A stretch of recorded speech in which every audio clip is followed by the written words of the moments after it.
কয় যে শেষবারে হজে গেলাম, ওই সময় যে কাবা ঘরের গিলাপ পাল্টাবে, তো তাকে তো টাকার অভাব নাই, তবুও সুযোগ পেয়ে 10 লাখ টাকা দিয়ে এসছি কাবা ঘরের গিলাপ।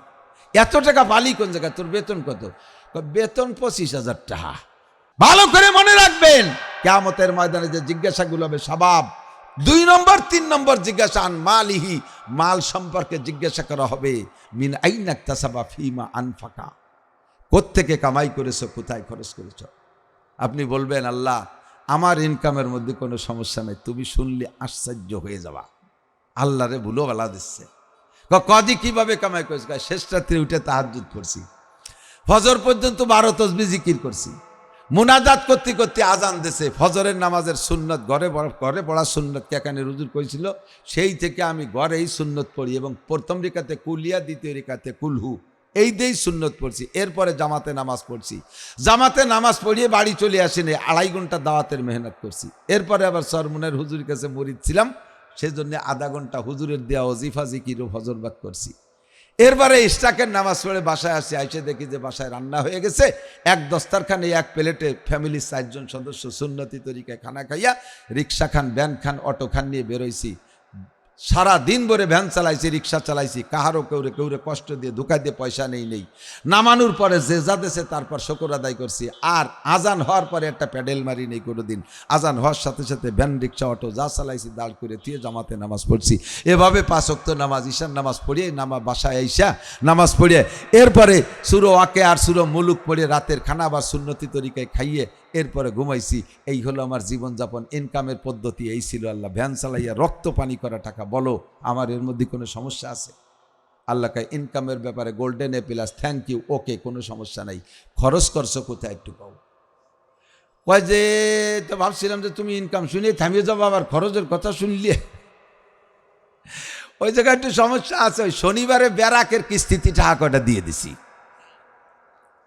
গ্রামীণ ব্যাংকের কিস্তিতে টাকা কয়টা দিছি। আল্লাহ কায় ফিটি সালা বান্ধ।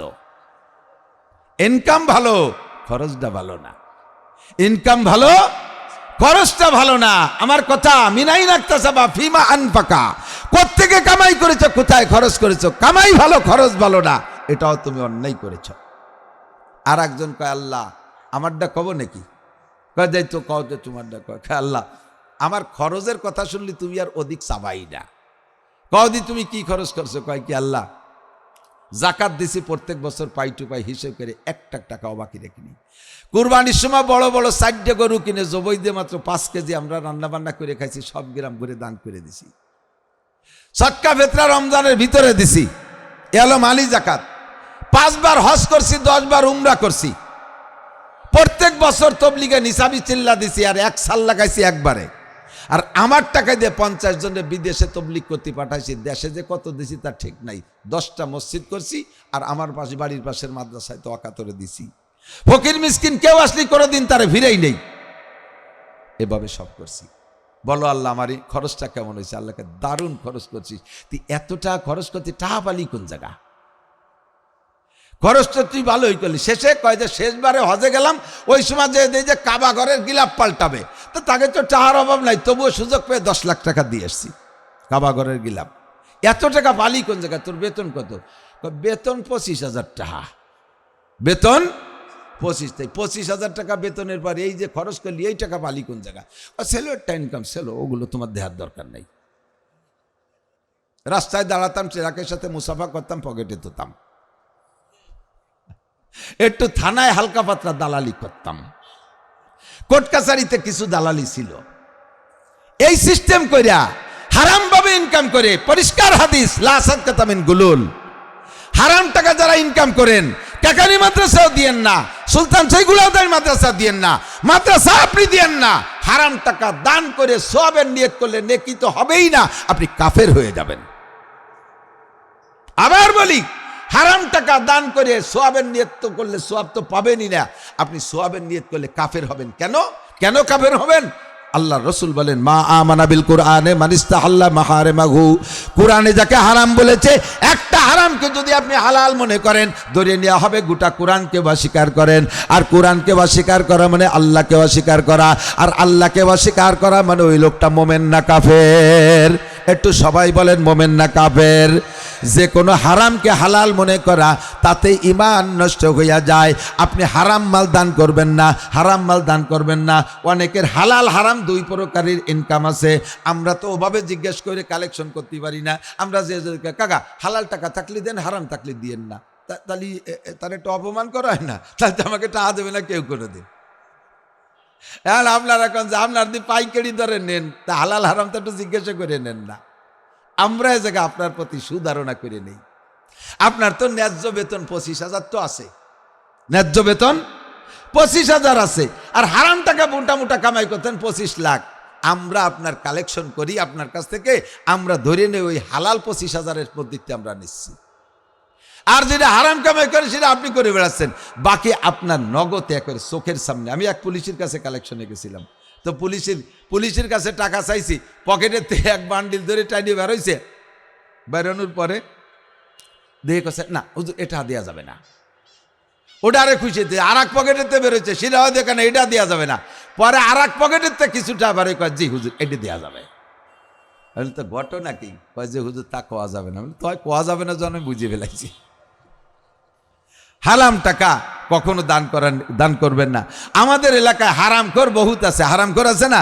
হারামখোর যারা এই সুদে লেনদেন করে, সুদের সাথে কারবার, তাদের হাতে রমজান মাসে তাদের ইফতারি একটু মোটাসোটা হওয়াটাই স্বাভাবিক, একটু মোটাসোটা হওয়া স্বাভাবিক। আর কিছু হালাল বান্দা আছে যাদের ইনকাম হালাল আছে, তারাও মোটা পয়সা কামাই করে, তারাও খায় না তা না, একসাথে সবাইরে দোষারোপ করতেছি না। কিন্তু এই হারাম টাকা কামাই করে মোটা মোটা ইফতারির দাওয়াত দেয়, জাগ ধরে সেদিন যাবেন। যদি জানেন যে তার আয়ের উৎস হালাল আর কিচ্ছু নাই, একমাত্র হারাম পন্থায় সে কামাই করে, তাহলে তার ইফতারি বয়কট করবেন, তার ইফতারি বয়কট করবেন।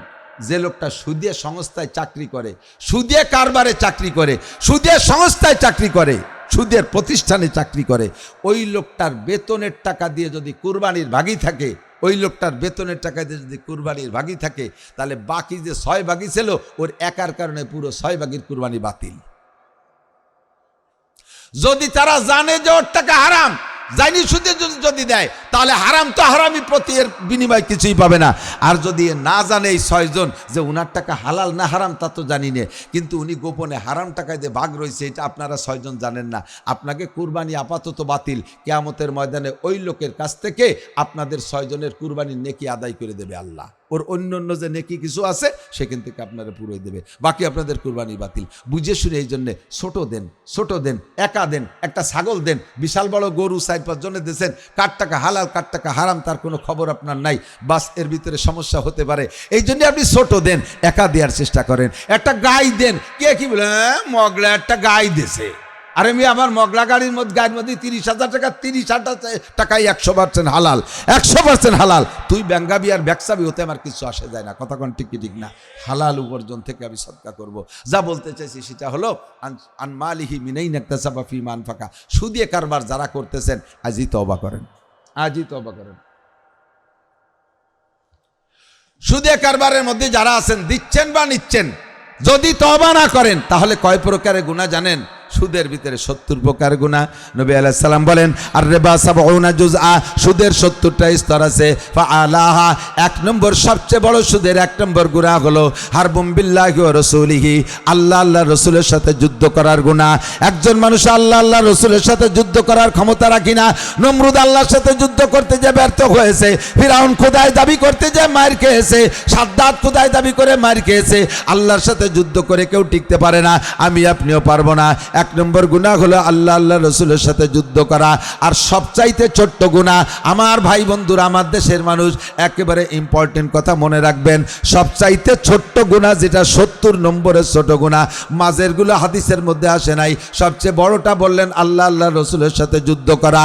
আর 70 নম্বরের ছোট গুনাহ সুদখোর এবং দাতা, সুদখোর এবং দাতা উভয়ের জন্য 70 নম্বরের ছোট্ট গুনাহ হলো আপন মায়ের সাথে জিনা করা।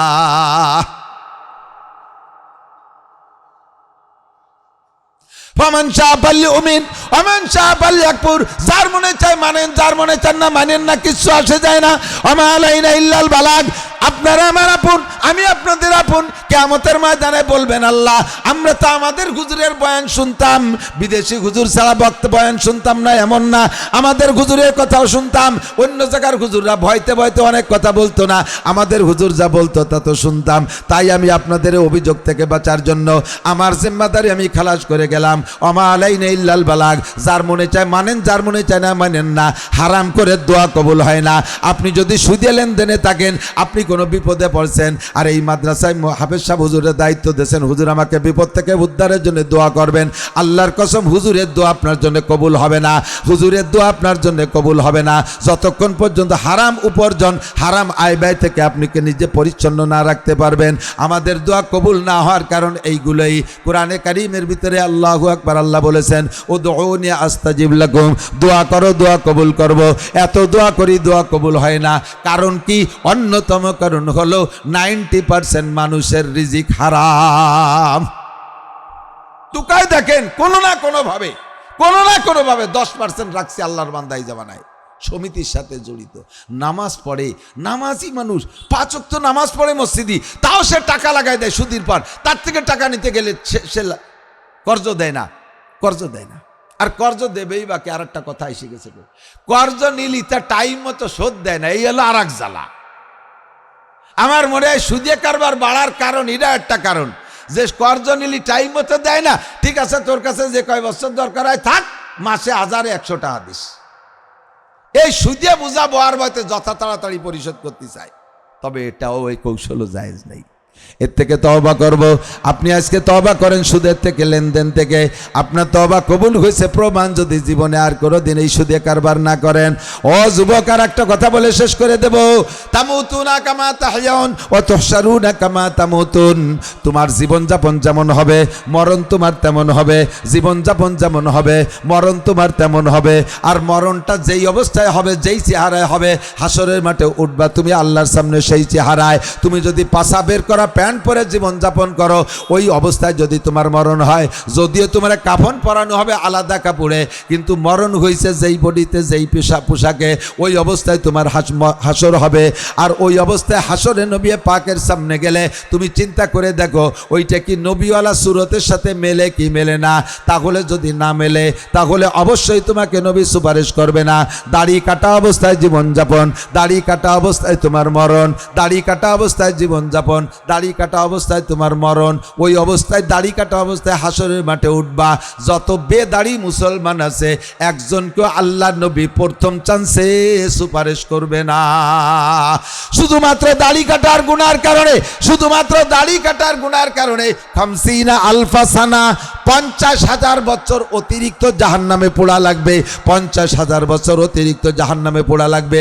একটু বিশ্বাস করেন বাবা, একটু বিশ্বাস করেন আমার ভাইয়েরা, একটু বিশ্বাস করেন আমার বাপ চাচারা। অনুরোধ করি, হাতে ধরি পায়ে ধরি, দাড়িতে সম্মান বাড়ায় ছাড়া কমায় না। যতদিন আপনার দাড়ি ছিল না, অতদিন মানুষে আপনাকে সালাম দিত কম। যখনই দাড়ি রাখবেন যুবক মানুষ, মানুষের মুসলমান হিসেবে চিনতে সহজ। আখ সাক্ষাতে আপনাকে একটা সালাম দেবে কি দেবে না? প্যান্ট শার্ট টাইকট পরা অবস্থায় আপনাকে সম্মান শ্রদ্ধা করে না, সালাম দেয় না। আর আপনি জামা জুব্বর সুন্নতি পোশাক থাকলে আলেম ওলামারা পর্যন্ত আপনারে সালাম দেবে, সাধারণ পাবলিকে আপনারে সালাম দেবে। আর সালামের মানে হলো আল্লাহর কাছে রহমতের দোয়া, আসসালামু আলাইকুম রহমাতুল্লাহ, আল্লাহর পক্ষ থেকে আপনার উপরে শান্তি আর রহমত আর বরকত নাজিল হোক, এমন একটা দোয়া পাইতেছেন সুন্নতের বদৌলতে। কথা কন। এবার দাড়ি রাখবেন, দাড়ির পরিমাণ কতটুক? ছোট ছোট দাড়ি দাড়ি না, ছোট ছোট দাড়ি দাড়ি না। দাড়ি রাখার নিয়ত করার পরে 1 মুঠ হওয়ার আগে যদি দাড়িরে সাইটে ফেলেন, চাষার চাইতে বেশি গুনাহ। 1 মুঠ হওয়ার আগে যদি দাড়িরে সাইটে ফেলেন, চাষার চাইতে বেশি গুনাহ।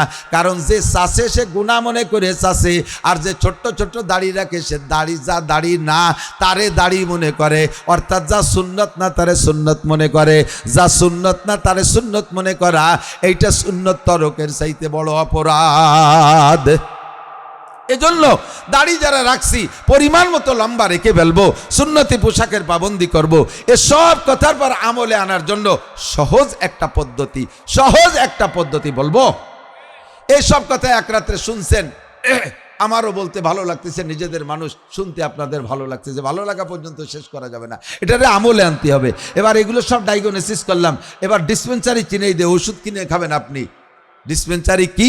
দুইটা কথা মনে রাখবেন, একটা হলো হক্কানি কোনো হক্কানি রব্বানি আমলওয়ালা কোনো পীরের সাথে সম্পর্ক রাখা। কোন হক্কানি পীরের সোহবাতে থাকলে, হুজুরের সাথে যাতায়াত থাকলে, হুজুর আপনাকে মাঝে মাঝে দেখবে আর দেখে কোনো জায়গা তুলবে, এমি তোমার মাথায় টুপি নাই কা, এমি তোমার মাথায় চুল ওরকম কা, তোমার দাড়ি ওরকম জেলন স্কিন দাড়ির মতো দাড়ি কা, তোমার চুল ওরকম মেসি নেইমারের মতো চুল কা। হুজুর লুকমা দেবে, সাথে সাথে ভয়তে হলেও আপনার পরিবর্তন আসবে। আর উস্তাদের ভয়তে আমলে আসলে এই ভয়টা একদিন আল্লাহর সাথে সম্পৃক্ত হয়ে যায়। কতক্ষণ? এজন্য কোনো হক্কানি রব্বানি আমলওয়ালা পীরের সাথে সোহবত রাখা। আমাদের এলাকায় অনেক সহি পীর আছে, তার ভিতরে আন্তর্জাতিকভাবে প্রসিদ্ধ চরমুনাইর হুজুররা। চরমুনাই হযরতদের কাছে বায়াত হইলে একটা গুণ পাবলিকের, সেটা হলো কমপক্ষে বাহ্যিক আমলের পরিবর্তনটা আসে। আর বাহ্যিক অবস্থা পরিবর্তন হলে ধীরে ধীরে ভিতরটা আল্লাহ তাআলা পরিবর্তন করে দিতে পারে কি পারে না? আল্লাহু আকবার। এই জন্য আমার টুপি দাড়ি পাগড়ি জুব্বার আমলটা আসবে ইনশাআল্লাহ একজন হক্কানি পীরের সাথে সোহবত। 2 নম্বর হলো দাওয়াত ও তবলিগের মেহনত। পীরের কাছে মুরিদ হইলে তবলিগ করা যায় না এমন না, চরমুনাই গেলে সেখান থেকে আইসে তবলিগে যাওয়া যায় না এরকম না। বরঞ্চ কথা বলবো, যদি কোনো পীর বলে তবলিগে যাবা না, তাহলে ওই পীরের কাছেই যাবেন না। কোন পীর যদি তবলিগের এগেনস্টে কথা বলে, ওই পীর ভণ্ড, ওই পীরের কাছে যাবেন না। তবলিগকে সারা পৃথিবীর সমস্ত হক্কানি রব্বানি ওলামায়ে কেরাম সমর্থন করেছে, সারা বিশ্বের সমস্ত বড় আলেমরা তবলিগকে সমর্থন করে। দেওবন্দ পাকিস্তান, নিউটন করাচি, দারুল উলুম করাচি, এরপরে ভারতের ভিতরে বিশাল বিশাল মাদ্রাসা, আমাদের বাংলাদেশ হাটাজারি, পটিয়া, বাবুনগর, জিরি, নাজিরাট, লালবাগ, মালিবাগ, যাত্রাবাড়ি, গড়ডাঙ্গা, যত মাদ্রাসা, সব মাদ্রাসার হুজুররা তবলিগ পছন্দ করে। যদি কোনো পীর তবলিগের বিপক্ষে কথা বলে, বুঝবেন যে ওইটা ভণ্ড পীর। আর যেই পীরের কাছে মুরিদ হওয়ার পরে পীর সাহেব তবলিগি যেতে বলে, পীর সাহেবের সবকগুলো যথাযথ পালন করবেন। আর তবলিগি যাইয়া আমলগুলো একটু প্র্যাকটিসে আনতে সহজ হয়, প্র্যাকটিস হয়, ওর মধ্যে গেলে প্র্যাকটিস হয়, সরাসরি আমলের প্রশিক্ষণ দেয়। ঐতিহ্যবাহী কেকানিয়া তালা শামসুল উলুম মাদ্রাসা এতিমখানার উদ্যোগে আয়োজিত ৮০তম বার্ষিক হজ মাহফিল। মাহফিলের সম্মানিত সভাপতি, মাদ্রাসার সুযোগ্য সুদক্ষ সাহেবে ইলম, সাহেবে আমল, সাহেবে আমানত, সাহেবে তাকওয়া, সাহেবে ফিকির, উস্তাজুল আসাতিজা, উস্তাজুল হুফাজ হযরত হাফেজ আব্দুল হান্নান সাহেব হুজুর হাফিজাহুল্লাহ, 2 দিনব্যাপী মাহফিল উপলক্ষে দাওয়াতি উলামায়ে কেরাম, আমাদের এই অঞ্চলের অনেক অনেক উলামায়ে কেরাম, আইম্মায়ে মাসাজিদ, মাদ্রাসার আজিজ আমতুলাবা, প্রাণ প্রিয় আমার দেশবাসী, মাগরিবের পরের সময় অত্যন্ত দামি সময়, বয়ান করাও শোনার সুন্নতি টাইম। হুজুর আলাইহিস সালাতু ওয়াস সালাম ফজর বাদ আর মাগরিব বাদ বেশি বয়ান করতেন, গভীর রাত পর্যন্ত হুজুর বয়ান করতেন, এমন ইতিহাস খুব কম পাওয়া যায়, বলকে পাওয়াই যায় না। আল্লাহর রহমত ছাড়া এক কদমও চলতে পারি না, একটা মুহূর্ত বেঁচে থাকতে পারি না। আল্লাহ পাক যদি রহম না করতেন, তাহলে আমরা যে পরিমাণ নাফরমানি, অন্যায়, অবিচার, অত্যাচার, গুনাহ করি, আল্লাহ পাক রব্বুল আলামিন তার অসংখ্য নেয়ামত আমাদের থেকে বন্ধ করে দিতেন। তো আল্লাহর রহমতেই বেঁচে থাকি, কাজেই যেভাবেই হোক আল্লাহর রহমত যেন আমাদের থেকে বন্ধ না হয়ে যায়, তেমন কোনো আচরণ কেউ করব না মজলিসে। রাত বাড়বে, ধীরে ধীরে লোক বাড়বে, শ্রোতা বাড়বে, কাজেই বসার আদব লক্ষ্য করে আমরা জায়গা ফাঁকা পাইছি বিদায় দূরে দূরে সরে সরে বসবো তা না, সাধ্য অনুযায়ী মিশে মিশে, যে যত কাছে বসবে তার তত ফায়দা বেশি হবে। কারণ কোরআন হাদিসের ইলম সিনা থেকে সিনার মধ্যে যায়। দ্বীন ও শরিয়াত, ইলমে শরিয়াত বক্তার থেকে শ্রোতার মধ্যে, পীরের থেকে মুরিদের মধ্যে, উস্তাদ থেকে ছাত্রর মধ্যে, সিনার থেকে সিনার মধ্যে যায়। যদি তাই না হতো, তাহলে 30 পারা কোরআন শরীফ একটা মানুষের সিনার মধ্যে 30 পারা কোরআন শরীফ আছে না? সিনার মধ্যে বর্তমান বিশ্বে 2 কোটির উপরে হাফেজ আছে, বলেন আলহামদুলিল্লাহ। কোরআন শরীফ ধারণ করে রাখে কোথায়? সিনার ভিতরে, বলা হয় সিনার মধ্যে। নবী আলাইহিস সালাতু ওয়াস সালাম গারে হেরা জাবালে নূরে 40 দিন ছিলেন, এতেকাফ করছিলেন। সে সময় তো শরিয়াত আসে নাই, রমজানের কোনো হুকুম আসে নাই। নিয়মতান্ত্রিক আমরা যে রমজানে এতেকাফ করি এই এতেকাফও ছিল না। তো আল্লাহ পাক রব্বুল আলামিনের সন্ধানে হুজুর ঘুরতে ঘুরতে গারে হেরা জাবালে নূর এই পাহাড়টা, এবং এই পাহাড়ের ভিতরে খুব নির্জন একটা গুহা আছে।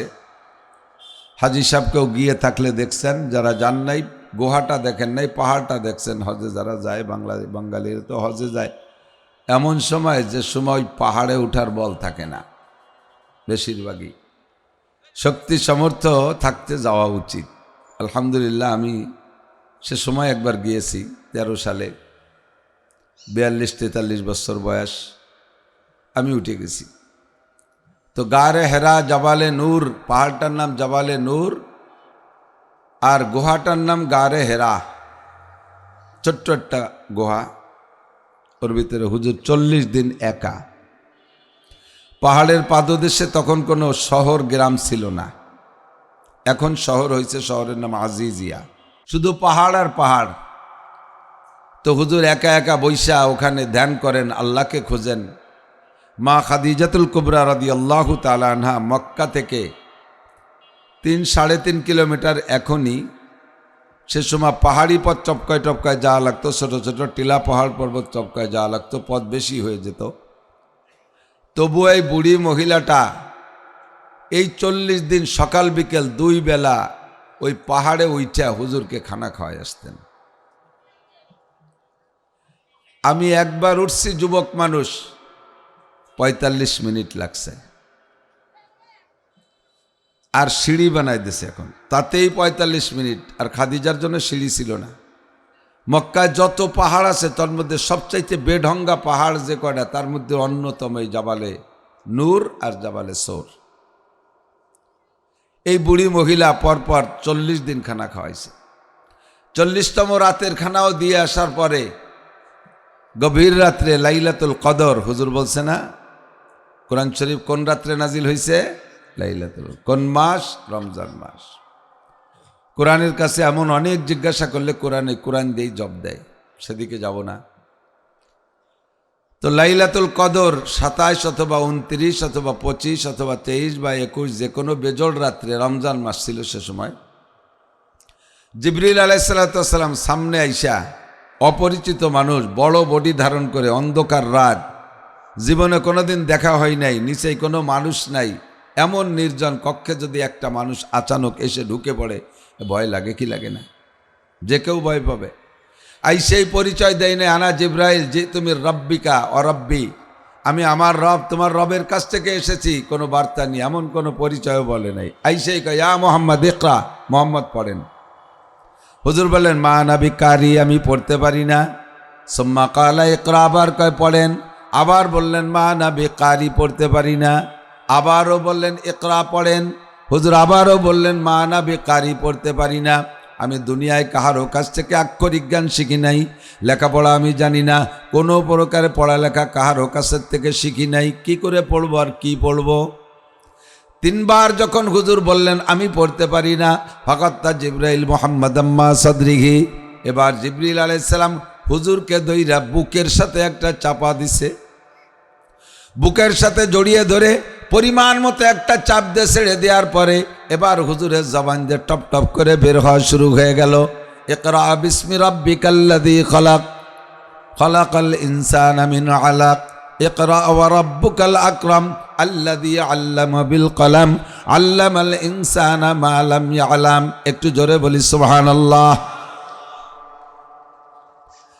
5 আয়াত হুজুর জবানে পড়েছিলেন, 5টি আয়াত মাত্র শুধু জবানে ওই সময় পড়লেন। বাকি 30 পারা কোরআন শরীফ জিব্রাইলের সিনার থেকে হুজুর আলাইহিস সালামের সিনার মধ্যে এক চাপে ঢুইকা গেছে। প্রমাণ হলো প্রত্যেক রমজানে আল্লাহ নবী এবং জিব্রাইল দুইজনেই 30 পারা কোরআন শরীফের দাওর করতেন। জিব্রাইল পড়তেন, হুজুর শুনতেন, হুজুর পড়তেন, জিব্রাইল শুনতেন। 30 পারা কোরআন শরীফের দাওর জীবদ্দশায় 23 বছরে 23টা রমজান পেয়েছে। প্রত্যেক রমজানে জিব্রাইলকে নিয়ে হুজুর এভাবে দাওর করতেন। প্রথম দিন নাজিল হলো, জবানে আসলো 5 আয়াত। পরের রমজানে হুজুর 30 পারা কি করে পড়লেন? এটাই প্রমাণ করে যে ওই রাত্রে একে চাপে জিব্রাইল সিনার থেকে হুজুরের সিনার মধ্যে ঢুইকা গেছে। কাজী আমরা সেই কোরআনের বয়ান করি, কোরআনের বয়ান সিনার থেকে সিনার মধ্যে যাওয়ার জন্য শর্ত বক্তার সিনার থেকে শ্রোতার সিনার যত নিকটে হবে তত সহজে যাবে, আর শ্রোতা যত দূরে দূরে থাকবে সিনার মধ্যে যাইতে তত দূরত্ব হয়ে যাবে। চেষ্টা করব সাধ্য অনুযায়ী কাছে কাছে বসা। আল্লাহু আকবার। মুসলিম জাতির পিতা ইব্রাহিম খলিলুল্লাহ আলাইহিস সালাতু ওয়াসসালাম কাবা ঘরের নির্মাতা, পুনর্সংস্কারী, নির্মাতা বলবো না। কাবাঘর সর্বপ্রথম তৈরি করেছেন আদম আলাইহিস সালামকে দুনিয়ায় পাঠানোরও 50,000 বছর আগে আল্লাহ তাআলা ফেরেশতার মাধ্যমে। কাবাঘর নির্মাণের পরে এর 40 বছর পরে ইসরায়েলের ভিতরে, ফিলিস্তিনের ভিতরে যে বাইতুল মুকাদ্দাস মুসলমানদের প্রথম কিবলা, এইটাও বানাইছে আল্লাহ তাআলা ফেরেশতার মাধ্যমে 40 বছর পরে। তখন আদম আলাইহিস সালাম দুনিয়া আসে নাই, নামগন্ধ নেই। আদম দুনিয়া আসার 50,000 বছর আগে।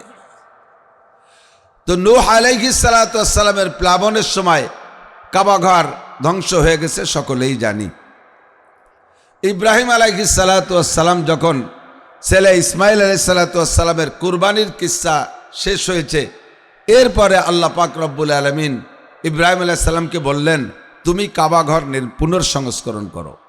যারা হাজী সাহেব গেছেন তারা দেখেছেন কাবাঘরের পাশে মসজিদে হেরেমের যে এলাকাটা, এটা মোটামুটি সমতল, এরপরে যাবার উঁচু নিচে পাহাড়ি এলাকা। তো আর কাবাঘরটা যেখানে অবস্থিত, এ বিশাল একটা পুকুরের মতো, ওই পুকুরের মাঝখানে কাবাঘর। 2019 সালে মাননীয় ধর্ম প্রতিমন্ত্রীর সাথে সরকারি প্যাকেজে হজে গিয়েছিলাম। ওই বছর মহা বৃষ্টির ভিতরে পড়ে গেলাম। আরাফাতের থেকে বৃষ্টি, মিনার থেকে বৃষ্টি, সব জায়গা থেকে বৃষ্টি, ভরপুর বৃষ্টি। কাবাঘরের ওই চত্বরে, কাবাঘরের পাশে যেখানে হাজিরা তওয়াফ করে ঘুরে দেখেন, ওই জায়গা এই রান পানি হয়ে গেছে, হাঁটুর চেয়ে বেশি পানি। পরে খবর জানলাম কয়েক বছর আগে বৃষ্টিতে এত পানি যে হাজি চাপরা হেঁটে তওয়াফ করতে পারতেছিল না, সাঁতার কেটে কেটে তওয়াফ করছে যারা সাঁতার জানে। পাশে উঁচু জায়গা, মাঝখানে পুকুর। এর ভিতরে থেকে কাবাঘরটা বিলুপ্ত হয়ে গিয়েছিল প্লাবনের সময়। আল্লাহ পাক রব্বুল আলামিন ইব্রাহিম আলাইহিস সালামকে হুকুম করলেন, হে ইব্রাহিম, তুমি কাবাঘর পুনর্সংস্করণ করো। ইব্রাহিম আলাইহিস সালাতু ওয়াসসালাম ইসমাইল আলাইহিস সালাতু ওয়াসসালামকে নিয়ে কাবাঘর পুনর্গঠনের জন্য হাত দিলেন।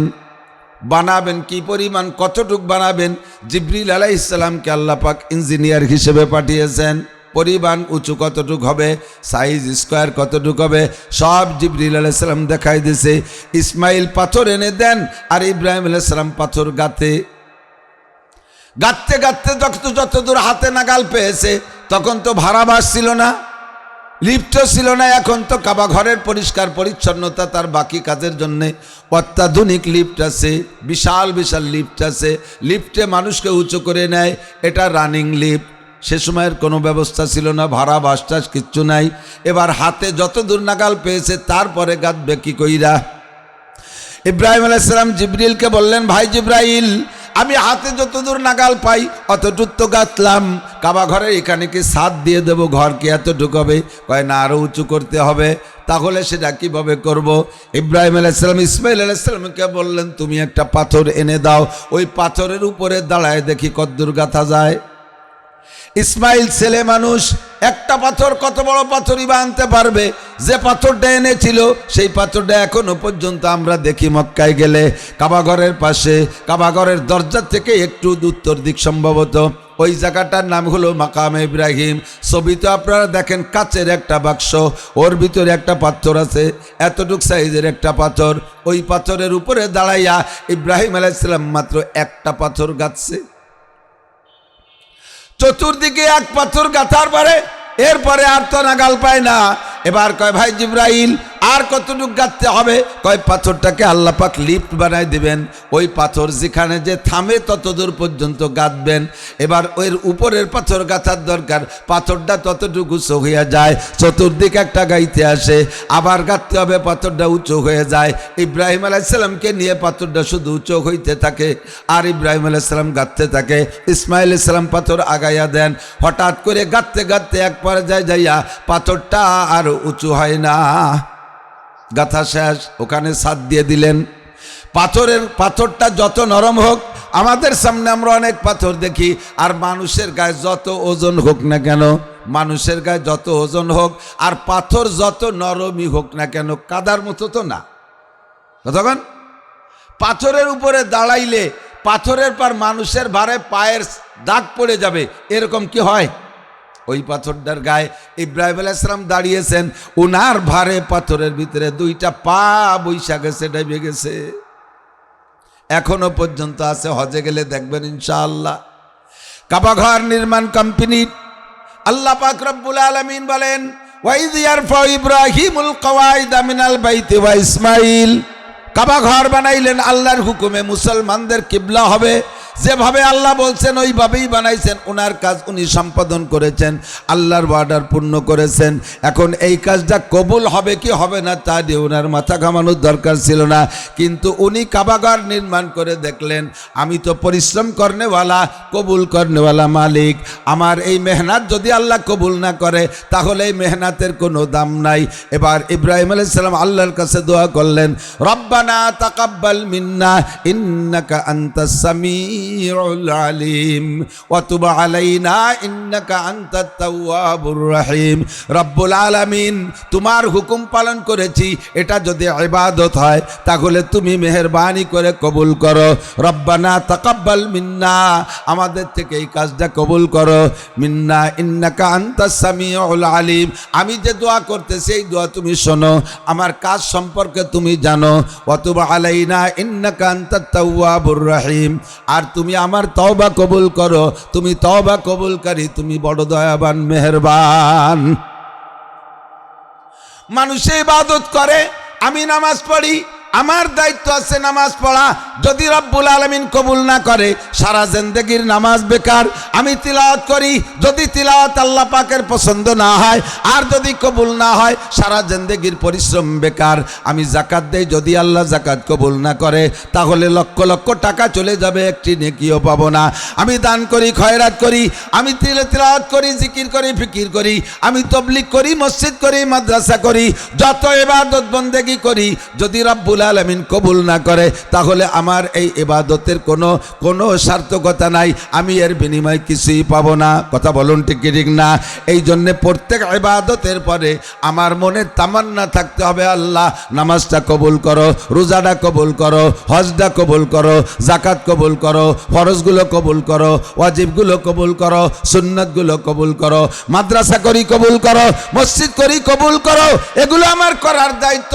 বাকি যদি তুমি কবুল না করো, আল্লাহ আমার এহকাল খসিরাত দুনিয়া ওয়াল আখিরা, আমার এহকাল পরকাল সব শেষ। এহকালে অর্থ গেল, সময় গেল, এটারও কোনো ভ্যালু নাই, পরকালে কোনো প্রতিদান পাবো না, কাজেই উভয় কাল শেষ হয়ে গেল। এবার আল্লাহ পাক যে আমার ইবাদত কবুল করছেন, এই কবুলিয়াতের একটা আলামত আমাকে বুঝতে হবে। নামাজ পড়ি যদি কবুল হয়, যদি প্রমাণ পাই যে কবুল হয়, তাহলে আমার ভালো লাগবে না, আরও নামাজ পড়তে মনে চাবে। আমার তেলাওয়াত যদি কবুল হয়, একটা প্রমাণ যদি পাই, তাহলে আরও ইবাদত, আরও তেলাওয়াত করতে মনে চাইবে।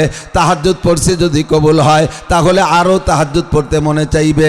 যে কোনো ইবাদত কবুল হইলে তার একটা প্রমাণ যদি আমার হাতে আসে, তাহলে ইবাদত করার মধ্যে আগ্রহ জাগে। ইব্রাহিম আলাইহিস সালাম কাবা ঘর তৈরি করেছেন আর কবুলিয়াতের দোয়া করেছেন, আর তার প্রমাণও আল্লাহর রহমতে হাজার হাজার প্রমাণ আমাদের সামনে। কাবা ঘর হলো মুসলমানদের হেড অফিস, আর সারা দুনিয়ায় লক্ষ লক্ষ লক্ষ লক্ষ মসজিদ নির্মাণ হয়েছে, এগুলো সব ব্রাঞ্চ অফিস।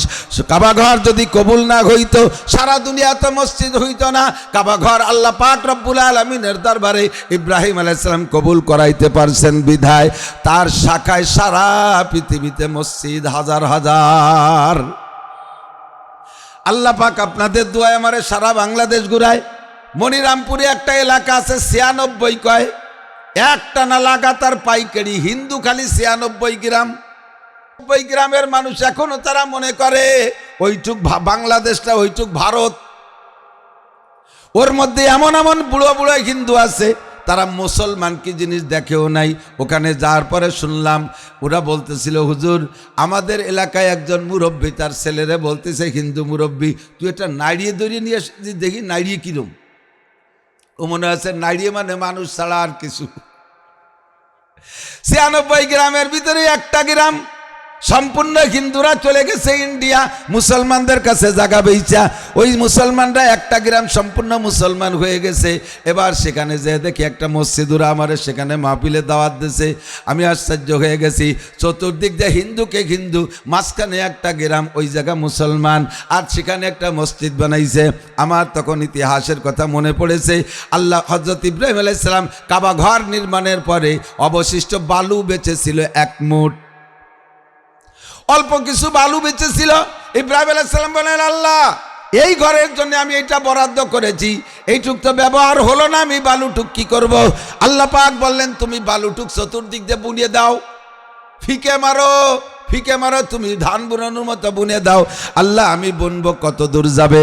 আল্লাহ কয়, মা রমাইতা ইজ রমাইতা ওয়ালাকিন্নাল্লাহ রমা, ফিকে মারবা তুমি, পৌঁছাই দেব আমি কিয়ামতের আগ পর্যন্ত, যতদূর পর্যন্ত মানব বসতি হবে আর যেখানে মুসলমান বসবাস করবে ওখানে একটা মসজিদের দরকার হবে। আমি আল্লাহ জানি কতদূর মানব বসতি হবে, কতদূর মুসলমান বসবাস করবে, আর কোথায় মসজিদের প্রয়োজন হবে। তোমার এই মুঠের বালুকে জাররা জাররা বানাই আমি সারা পৃথিবীর গায়ে পৌঁছাইয়া দিব।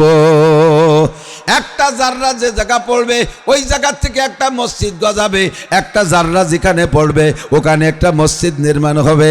আমার তখনই মনে পড়লো, হয়তোবা ইব্রাহিম আলাইহিস সালামের হাতের সেই বালুকণার একটা দানা 96 গ্রামের এই জায়গা পড়েছিল, তাই মসজিদ হয়েছে।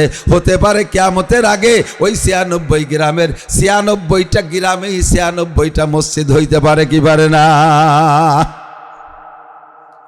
আল্লাহু আকবার। আমার আপনার ইবাদত কবুল হওয়ার আলামত, ইব্রাহিম আলাইহিস সালামের ওই ইবাদত কবুল হওয়ার আলামত সারা পৃথিবীতে মসজিদে ভরপুর হয়ে গেছে। এবার আমি আপনি নামাজ কালাম পড়ি, আমার নামাজ এদিক আমার নামাজ কবুল হওয়ার একটা আলামত আমার পাওয়া দরকার আছে না নাই? আপনার আমার নামাজ কবুল হয়েছে এর প্রমাণ, রোজা কবুল হয়েছে তার প্রমাণ। আল্লাহু আকবার। আমি চোখের সামনে দেখাই দেই, আপনার নামাজ, ফজরের নামাজ যদি কবুল হয়ে থাকে তার প্রমাণ হলো নিয়মতান্ত্রিকভাবে যদি জোহরের নামাজ পড়তে পারেন তাহলে বুঝবেন আপনার ফজরের নামাজ কবুল হয়েছে। আবার আসরের নামাজ যদি নিয়মতান্ত্রিক পড়তে পারেন তাহলে বুঝবেন জোহর কবুল হয়েছে। মাগরিব যদি সঠিকভাবে পড়তে পারেন বুঝবেন আসর কবুল হয়েছে। ঈশা যদি নিয়মতান্ত্রিকভাবে পড়তে পারেন বুঝবেন আপনার মাগরিবের নামাজ কবুল হয়েছে। আবার ঈশা কবুল হয়েছে তা বুঝবেন যদি সঠিক নিয়মে ফজরের নামাজটা পড়তে পারেন। গত রমজানের রোজা কবুল হয়েছে তার প্রমাণ যদি আল্লাহ বাঁচায় রাখে, সামনে 2 মাস পরে রমজান আসতেছে, এই রমজানের রোজা যদি যথারীতিতে রাখতে পারেন, তারাবির নামাজ সঠিকভাবে পড়তে পারেন, হালাল রুজি দিয়ে ইফতার করতে পারেন, তাহলে বুঝবেন গত রমজানের রোজা কবুল হয়েছে, তারাবি কবুল হয়েছে। আপনি একবার হজ করে আসছেন, আপনার হজ কবুল হয়েছে তার প্রমাণ। বাংলাদেশে আসার পরে যদি আবার তৌফিক ও অর্থে নাও কুলায়, কমপক্ষে একটা উমরা যদি করতে পারেন তাহলে বুঝবেন যে আপনার আগের হজটা কবুল হয়েছে, আপনার আগের হজ কবুল হয়েছে, আপনার তওবা কবুল হয়েছে তার প্রমাণ। আপনি যে গুনাহ থেকে তওবা করেছেন মরার আগে যদি ওই গুনার কোনো দিন না করেন তাহলে বুঝবেন যে আপনার তওবা কবুল হইয়া গেছে। কেন? আপনার বাড়ি আল্লাহ পাক আপনাকে এক ইবাদতের পরে ওই সময় আপনারা দাওয়াত দিয়ে দেয়।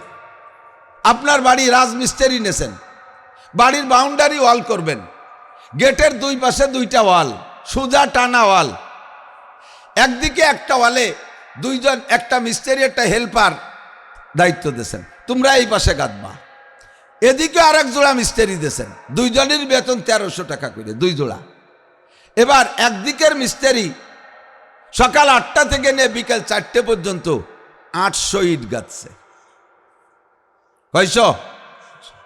30 মতো সোজা, ফ্ল্যাশ সাইড এত ফ্রেশ, যে ওপাশ প্লাস্টার না করলেও চলে, শ্রামিক ইটের মতো, এক পাশ প্লাস্টার করলে চলে, এত সুন্দর এবং কোনো বাঁকাকোড়া নাই, খুব সুন্দর।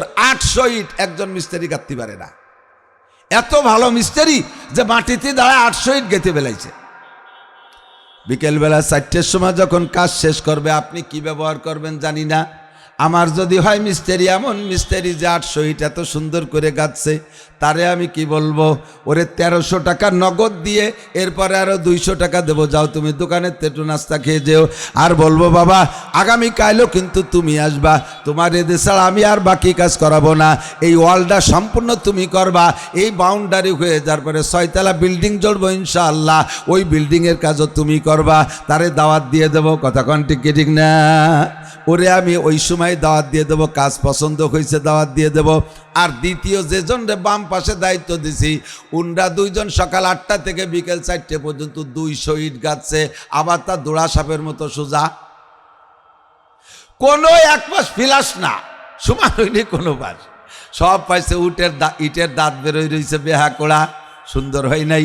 যতটুক গাইতে উঠেছে এরকম রুকু দিয়ে রয়েছে কায়ত হইয়ে। এবার বলেন এই লোকের সাথে কি আচরণ করবেন, ওরে কি বলবেন?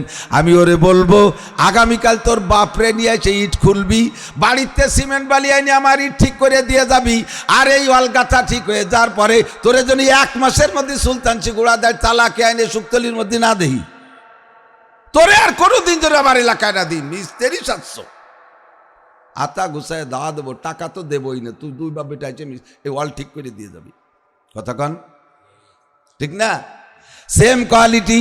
ফজরের নামাজ পড়ছেন মসজিদে, একজনকে আল্লাহ বলে দিয়েছে সঙ্গে সঙ্গে সঙ্গে সঙ্গে, এ আব্দুর রহমান তুমি কিন্তু জোহরেও আসবা, তোমার নামাজ, তোমার সুন্নাত, তোমার কিয়াম, তোমার রুকু, তোমার সেজদা, তোমার তেলাওয়াত, তোমার আত্তাহিয়াতু, তোমার দুরূদ শরীফ, তোমার দোয়া মাসুরা, তোমার দাঁড়ানো, তোমার বসা, তোমার সব কিছু আমার অত্যন্ত ভালো লেগেছে। তুমি ইমাম সাহেব যদি জোহরে না আসে, কমপক্ষে তুমি আসবা মসজিদে, তোমারে দাওয়াত দিয়ে দিলাম, তোমার সব ভালো লাগছে। আল্লাহু আকবার। আর একজন রে বলে দিয়েছে তোরে যেন জোহরের সময় মসজিদে না দেখি। নামাজে দাঁড়ানোর সময় ওয়াইদা কামু ইলা সালাতি কামু কুসালা, নামাজে যখন দাঁড়ায় একেবারে অলসতা, বেহা কুড়া, কেমন যেন কঠিন রুগী, কানে উলো দেয়, হাত ওঠে না, সানা বানছে এরকম ঝুলে থুয়ে দেশে, রুকু দেশে কুড়া হইয়ে বসির মতো, সিজদায় যাইয়ে কেনে উচরে রাখছে, 2 ভাষার 2 জন সিজদায় জাতি পারতেছে না। নামাজের মধ্যে নড়াচড়া, উঠা বসা, কেরাত অশুদ্ধ, দুরূদ শরীফ অশুদ্ধ, সূরা ফাতিহা অশুদ্ধ, দোয়া মাসুরা অশুদ্ধ, কোনোটা শুদ্ধ না, কোনোটা সুন্দর না। আল্লাহ পাক তোমাকে ওই সময় বলে দিয়েছে তোরা যেন মসজিদে দেখি না। জোহরের সময় মসজিদে আসার নিয়ত থাকলেও যে কোনো কাজে বাদ পড়ে যায়, আসরের সময় মসজিদে যার নিয়ত থাকলেও যে কোনো কারণে বাদ পড়ে যায়। কারণ কি আপনি বুঝতে পারেন নাই? আপনার ফজরের নামাজ কবুল হয় নাই বিদায় আল্লাহ পাক ওই সময় আপনারে মুসল্লিদের দপ্তর থেকে বহিষ্কার করেছে।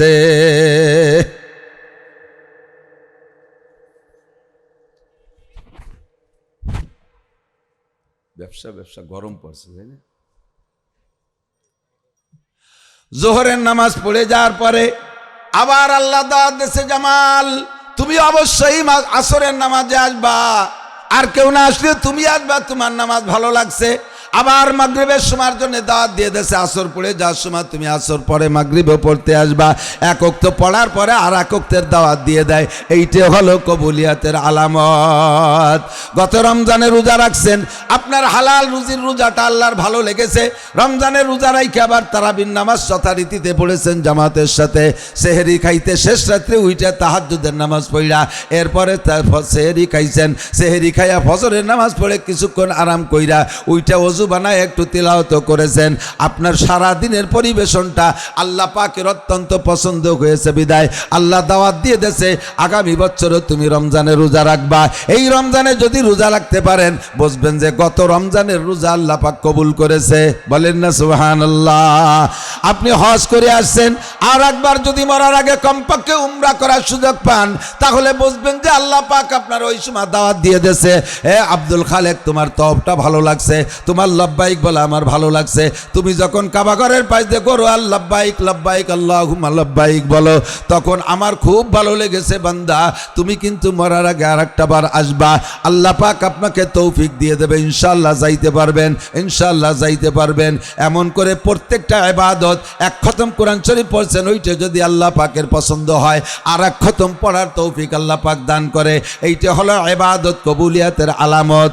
আর গুনাহ থেকে তওবা করেছেন, তওবা কবুলিয়াতের আলামত হলো তওবা কবুলিয়াতের আলামত, যে গুনাহ থেকে তওবা করেছেন ওই গুনাহ যদি আর কোনোদিন না করেন। যে গুনাহ থেকে শুধু মুখে আস্তাগফিরুল্লাহর নাম তওবা না, আস্তাগফিরুল্লাহ পড়ে আর গুনাহ করতে থাকে, গুনার ফাঁকে ফাঁকে আস্তাগফিরুল্লাহ, বিড়ি খায়, বিড়ি টানে টানে, বিড়ি টানতে ছাড়িয়ে দেয়, ফাঁকে একবার আস্তাগফিরুল্লাহ রব্বি মিন কুল্লি। সুদের টাকা হাত দিয়ে গনে আর কয় আস্তাগফিরুল্লাহ রব্বি মিন কুল্লি। ঘুষের টাকা হাত দিয়ে গনে আর কয় আস্তাগফিরুল্লাহ রব্বি মিন কুল্লি। গুনাহ করে আর ফাঁকে ফাঁকে আস্তাগফিরুল্লাহ রব্বি মিন কুল্লি। আল্লাহর কসমের তওবা বলে না, তওবা বলে যে গুনাহ থেকে তওবা করেছেন ওই গুনাহ যদি আর কোনোদিন না করেন, তাহলে তার নাম হলো তওবা। আর এই তওবা যদি কবুল হয়ে যায় তাহলে বিশাল একটা বেনিফিট আল্লাহ পাক বলেন, ইযআফ লাহুল আযাবু ইয়াউমাল কিয়ামাতি ওয়া ইয়াকলুদ ফীহি মুহানা ইল্লা মান তাবা ওয়া আমানা ওয়া আমিলা আমালান সালিহা ফাউলাইকা ইউবাদদিলুল্লাহু সাইয়্যাতিহিম হাসানাত ওয়া কানা আল্লাহু গফুরুর রহিমা। বান্দা যত গুনাহ করো না কেন, তুমি যদি অন্তর থেকে তওবা করো, তওবার সিস্টেম আছে বিভিন্ন সময় তওবা, বিশেষ করে রাত্রে যখন বিছানায় শুইবেন, রাতে ঘুমানোর সময় যে দোয়াটা পড়ছেন বিছানায় যাইয়া, ঘুমের দোয়া কি দোয়া পড়ছেন? আল্লাহুম্মা বিসমিকা আমুতু ওয়া আহইয়া, পড়েন না? দোয়া পড়েন না? আল্লাহুম্মা বিসমিকা আমুতু ওয়া আহইয়া। দোয়াটার তরজমা কি জানেন?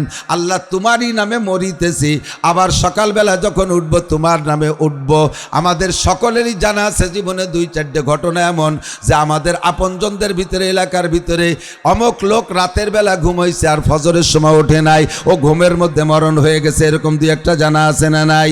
যেই ঘটনা যার নামে ঘটেছে, রাতের বেলা ঘুমাইছে আর ওই ঘুমের থেকে ওঠে নাই, এইটা যার অ্যাক্সিডেন্ট ঘটে গেছে শুধু তারই জন্য খাস না।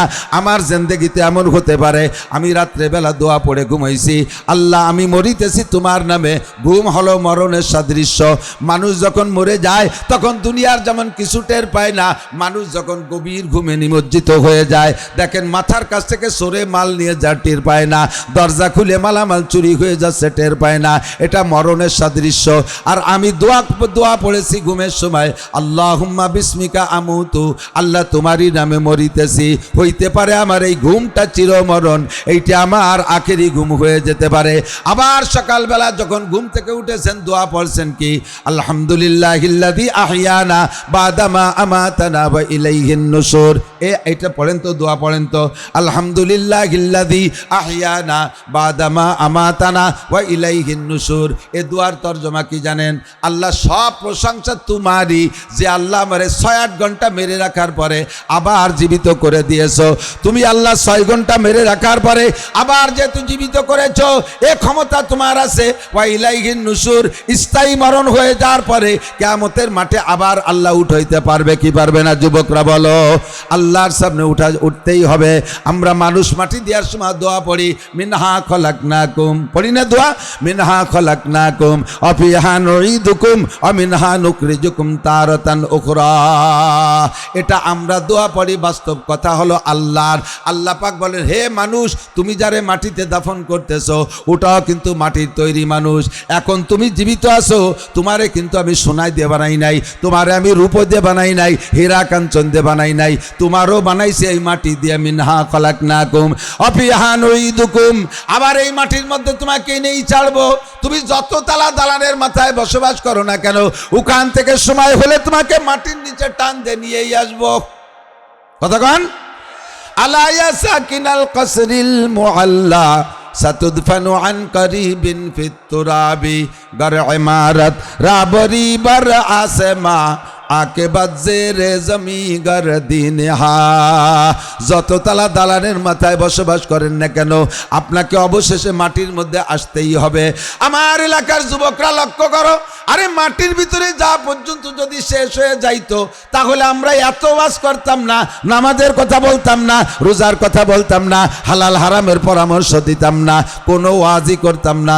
বরঞ্চ আমিও বলতাম চলো দোস্ত যাই, একটু আনন্দ করে আসি, একটু কক্সবাজার যাই, একটু কুয়াকাটা যাই, একটু সুন্দরবন করমজল যাই, চলো একটু জাফলং তামাবিল বর্ডার দেখে আসি, চলো একটু আনন্দ ফুর্তি করি, চলো বিশ্বের কোন কোন জায়গা নোংরা ক্লাব আছে একটু আনন্দ করে আসি, কোন কোন জায়গা ভালো হোটেল আছে একটু শয়তানি করার দরকার করে আসি, আসো আমরা একটা কনসার্ট করি, গানের আড্ডা করি, আসো যত প্রকার মদ আছে মিলেমিশে খাই। আমিও খাইতাম, আপনাদেরও পরামর্শ দিতাম। ওলামায়ে কেরাম এভাবে মঞ্চ তৈরি করে মাহফিল করতেন না, পীর মাশায়েখরা কোনো ওয়াজ নসিহত করতেন না, কারণ মরা পর্যন্ত শেষ, মরা পর্যন্ত শেষ। যদি শুধু মরা পর্যন্ত শেষ হইতো তাহলে এত কিছু আর বলতাম না।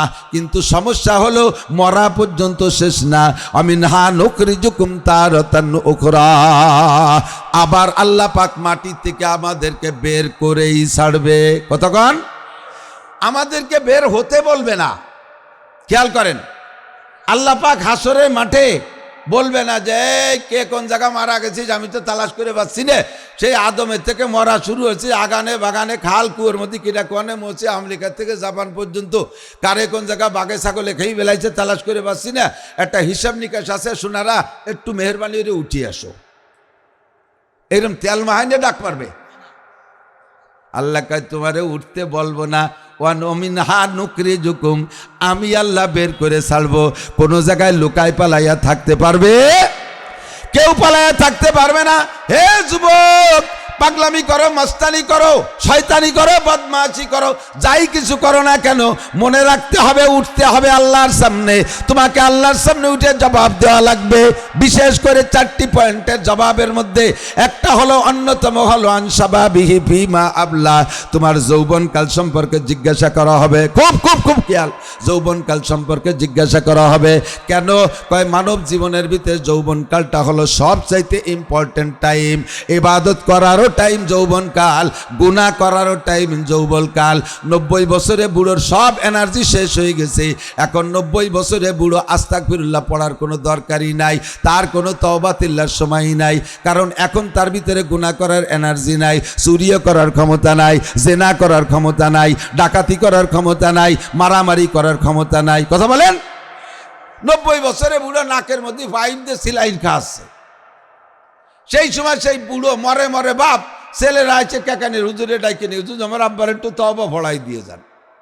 তওবা পড়ানোর জিনিসটা, তারপরে হুজুররা দায় ঠেকছে, ডাকলি তো যাইতে, হুজুর যে কাকা কর আস্তাগফিরুল্লাহ, কাকা করে উঠছে।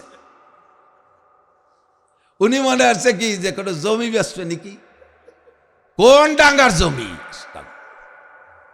মরার সময় জমি কেনে। কতক্ষণ?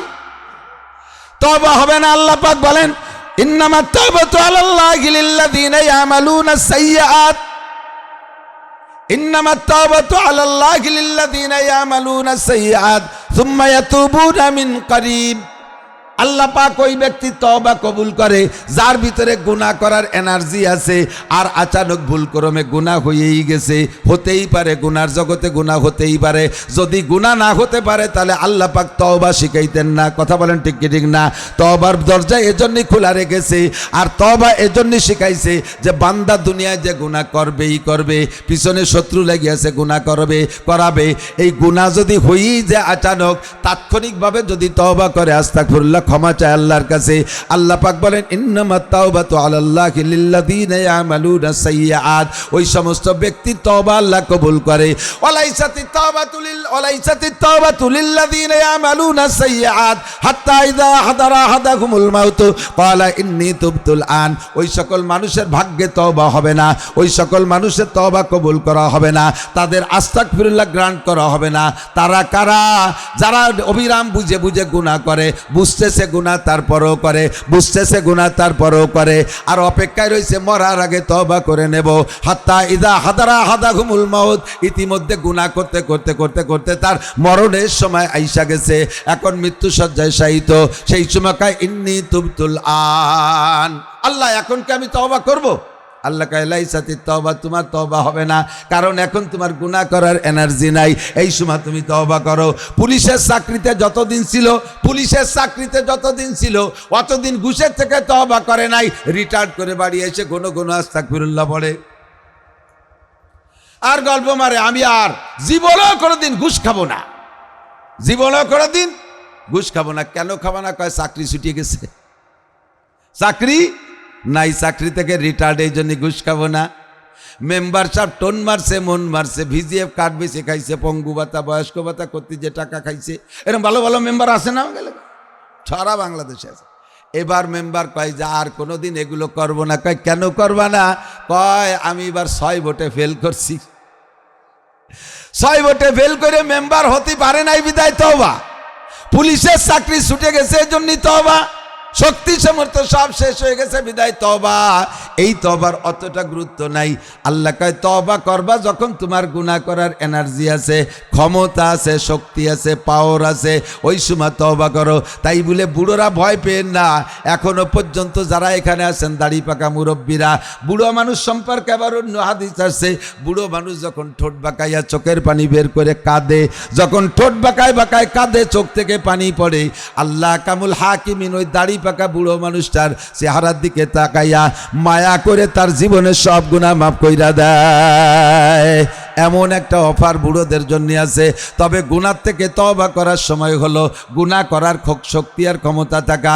যুবক, তুমি ইচ্ছা করলে এই জায়গা থেকে বাইসাইকেল চালাইয়া 12 কি বলে চৈত্র মাসে যে উড়াকান্দি ঠাউর বাড়ি মেলা মেলে, এই এলাকার মুসলমানরা ওই ঠাউর বাড়ি যায় কি যায় না, বহুত জন যায়, বাইসাইকেল চালায় তুমি উড়াকান্দি যাইতে পারো। যেই যুবক যৌবনকালে শক্তিকে প্রয়োগ কইরা বাইসাইকেল চালায় উড়াকান্দি যাইতে পারো, ও যুবক তুমি অবশ্যই বাইসাইকেল চালাইয়া টঙ্গীর ইজতেমা সরমুনার ময়দানে তুমি যাইতে পারো, গহরডাঙ্গার ময়দানে তুমি যাইতে পারো। রাত 2টে 3টে 4টে পর্যন্ত মেসি আর নেইমার ফুটবলের খেলার ম্যাচ গেছে না, বিশ্বকাপ খেলায় গেছে। এই এলাকার কোনো যুবক যে একটা খেলাও মিস করছে বলে আমার মনে হয় না, যতক্ষণ পর্যন্ত রোগে ব্যাধিতে বিছানায় না পড়ে গেছে। রাত 2টের সময় তুমি ফুটবল খেলা দেখবা, কনকনে শীতের রাত্রে ফাঁকা জায়গায় টেলিভিশন সামনে করে দাঁড়িয়ে আছো, এই ক্ষমতা তোমার আছে। রাত 3টের ম্যাচও তুমি দেখছো, রাত 4টের ম্যাচও দেখছো। ওই 4টের ম্যাচ দেখবা বিদায় আগে যে ঘুমাইছো তাও ঘুমাই নাই, একেবারে সন্ধ্যা রাত থেকে ম্যাচ পর্যন্ত শেষ পর্যন্ত দাঁড়িয়ে আছো। ও যুবক, তুমি রাত 3টে 4টের ম্যাচ দেখার জন্য যদি দাঁড়িয়ে থাকতে পারো, অবশ্যই শেষ রাত্রে ওইটা ঠান্ডা পানি দে ওযু গোসলের প্রয়োজন হইলে আদায় করে তুমি দাঁড়িয়ে দাঁড়িয়ে তাহাজ্জুদের নামাজ পড়তে পারো। পারো কি পারো না? দাঁড়িয়ে তাহাজ্জুদের নামাজ পড়তে পারো। প্রমাণ হলো তুমি রাতের বেলায় রাত 3টে পর্যন্ত দাঁড়ায় টেলিভিশন দেখেছো। ও যুবক, তুমি বসে বসে কোরআন শরীফ পড়তে পারো সারা রাত। তার প্রমাণ হলো রাত 2টে 3টে পর্যন্ত ফেসবুকে কয়জনে বসে বসে গেম খেলছো, মোবাইলের মধ্যে ফেসবুক দেখছো, আর দুনিয়ার নোংরা ছবি তুমি দেখছো। এগুলো যেহেতু মোবাইলের মধ্যে তাকায় তাকায় দেখতে পারো, অবশ্যই তুমি কোরআনে কারীম তিলাওয়াত করতে পারতা। এই বয়সে তওবা করলে, যৌবনকালে ইবাদত করলে আল্লাহ পাক বেশি খুশি হয়, কারণ বুড়ো কালে মানুষ এমনি ভালো হয়ে যায়। কয়েক বছর আগে আমি দেখে আসছি, আল্লাহ একেবারে সচক্ষে দেখে আসছি, কি বলে শরণখোলা ওখান দিয়ে পার হয়ে একেবারে শেষ মাথায় রায়েন্দা কয় যেটা রে, বাগেরহাটের শেষ মাথায় সুন্দরবনের গায়ে, ওই জায়গায় একটা গ্রাম আছে। ওই গ্রামে মাহফিলে গেছি, মনে নাই, ওখান থেকে 3টে বাঘের মাথা একবার ধরা পড়ছিল। ওরা বাঘ ধরে জবাই দিয়ে বাঘের মাথা বিক্রি করছে। সীতারামপুর মোড় পড়ছে। এই সীতারামপুর গেছি, যাই 2 দিন ব্যাপী মাহফিল। আমি মনে করলাম যে যেহেতু মাহফিলে দিনের বেলা আসি, সুন্দরবনের ভিতরে ঢুকবো, সুন্দরবনের ঘন জঙ্গলের মধ্যে ভিতরে ঢুকবো বলে ওদের 10-12 জনকে নিয়ে রেডি হয়েছি। আগেতে তো খুব জজবাজে ভিতরে ঢুকবো, কিন্তু যখন ঘন জঙ্গলের কাছে গেছি তখন আর জিভ্বেই পানি নেই। আল্লাহ, ঢোকার আগে নদী, ছোট্ট একটা নদীর উপরে বাঁশের চার পার হয়ে যাইতে হবে। আল্লাহু আকবার। ওরা বলতেছে হুজুর ওই বাসের গোড়ায় কয়দিন আগে এক সপ্তাহ পর্যন্ত একটা বাঘ ওখানে বসা ছিল। মানুষ সামনে দিয়ে চলে যায়, বাঘটার বাহুতে কুলোয় না একটা থাবা দেবে। সামনে দিয়ে হরিণ ঘুরে যায়, বাঘের সাহস নাই, শক্তিতে কুলোয় না একটা থাবা মারবে। এই 7-8 দিন এই জায়গা থাকার পরে বাঘটা মারা গেছে, ফরেস্টাররা নিয়ে গেছে। আজীব হয়ে গেলাম, এই বাঘের সামনে দিয়ে বাঘের চেহারা দেখলে বিটা মানুষের আত্মা কালাইয়া যায়, মানুষ ভয়তে স্টক করে পড়েও যায়। এই বাঘ এই জায়গায় এক সপ্তাহ পর্যন্ত কি যে খায় আল্লাহ ভালো জানে, বসে বসে আল্লাহ বিল্লে করে। ওই বাঘটা আগে লাভ দিলে সামনের দিকে 22 হাত যেত, এখন লাভ দেওয়া তো দূরের কথা, একটু নড়াচড়া করার ক্ষমতাও নাই। এখন কুন্দি দিলে পিছনের দিক 3 হাত পিছনে যায়, সেটুকু উঠতে পারে না। কাজেই বৈশা বৈশা আল্লাহ বিল্লে করে, তসবিহ তাহলিল করে। এইটা হলো বয়স হয়ে গেলে। এমন করে বাঘ বলেন আর সিংহ বলেন, হাতি বলেন আর যত বড় প্রাণী বলেন, একসময় তার দুর্বল হতেই হয়। দার জবানি তওবা করদান শিবায়ে পাইগম্বারিস ওয়াক্তে পিরি গর্গে জালেম মিশাবাত পরহেজগার। যৌবনকালে ইবাদত করা নবীওয়ালা স্বভাব, আর বৃদ্ধ হয়ে গেলে রয়্যাল বেঙ্গল টাইগারও পিসাবের কাছে মুরিদ হইতে বাধ্য হয়। ওই সময় থাকতে মুরিদ হইতে হবে। আমার এলাকার যুবকদের জন্য বিশেষ করে আমি টার্গেট করি, আজ থেকে 30 বছর আগে যে সমস্ত জিনিসের নাম আমরা শুনতাম না এলাকায়, এখন অ্যাভেলেবেল দেখতেছি।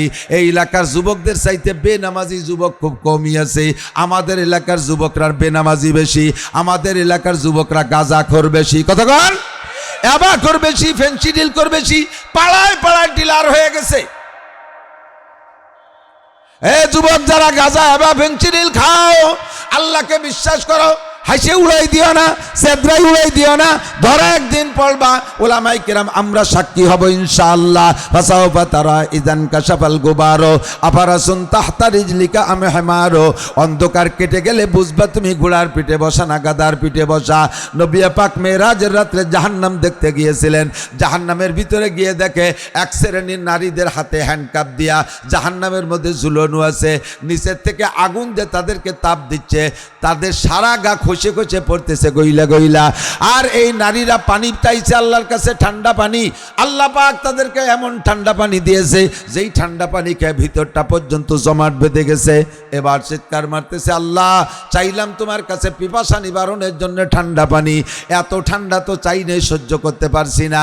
কাজেই রব্বানা আশরিবনা শাইয়্যাম মিন মাইন হামিম, আল্লাহ মেহেরবানি করে একটু গরম পানি দাও।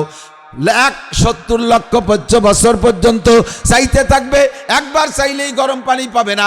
70 লক্ষ বছর পর্যন্ত গরম পানির জন্য চিৎকার মারতে মারতে সর্বপ্রথম যে গরম পানি দেবে, এইটা পেয়ালাই করে গ্লাসে করে বালতিতে ভরে পান করতে দেবে না। সুব্বু ফাওকা রাসিহিম হামিম, এদের মাথায় গরম পানি ঢেলে দেবে। এই গরম পানি কোরআন শরীফের আয়াতের তরজমা দোস্ত, এই গরম পানিতে সারাটা গা ফুসকা হইয়া ঠুসা পড়িয়া পুজে সম্পূর্ণ ভরপুর হয়ে যাবে।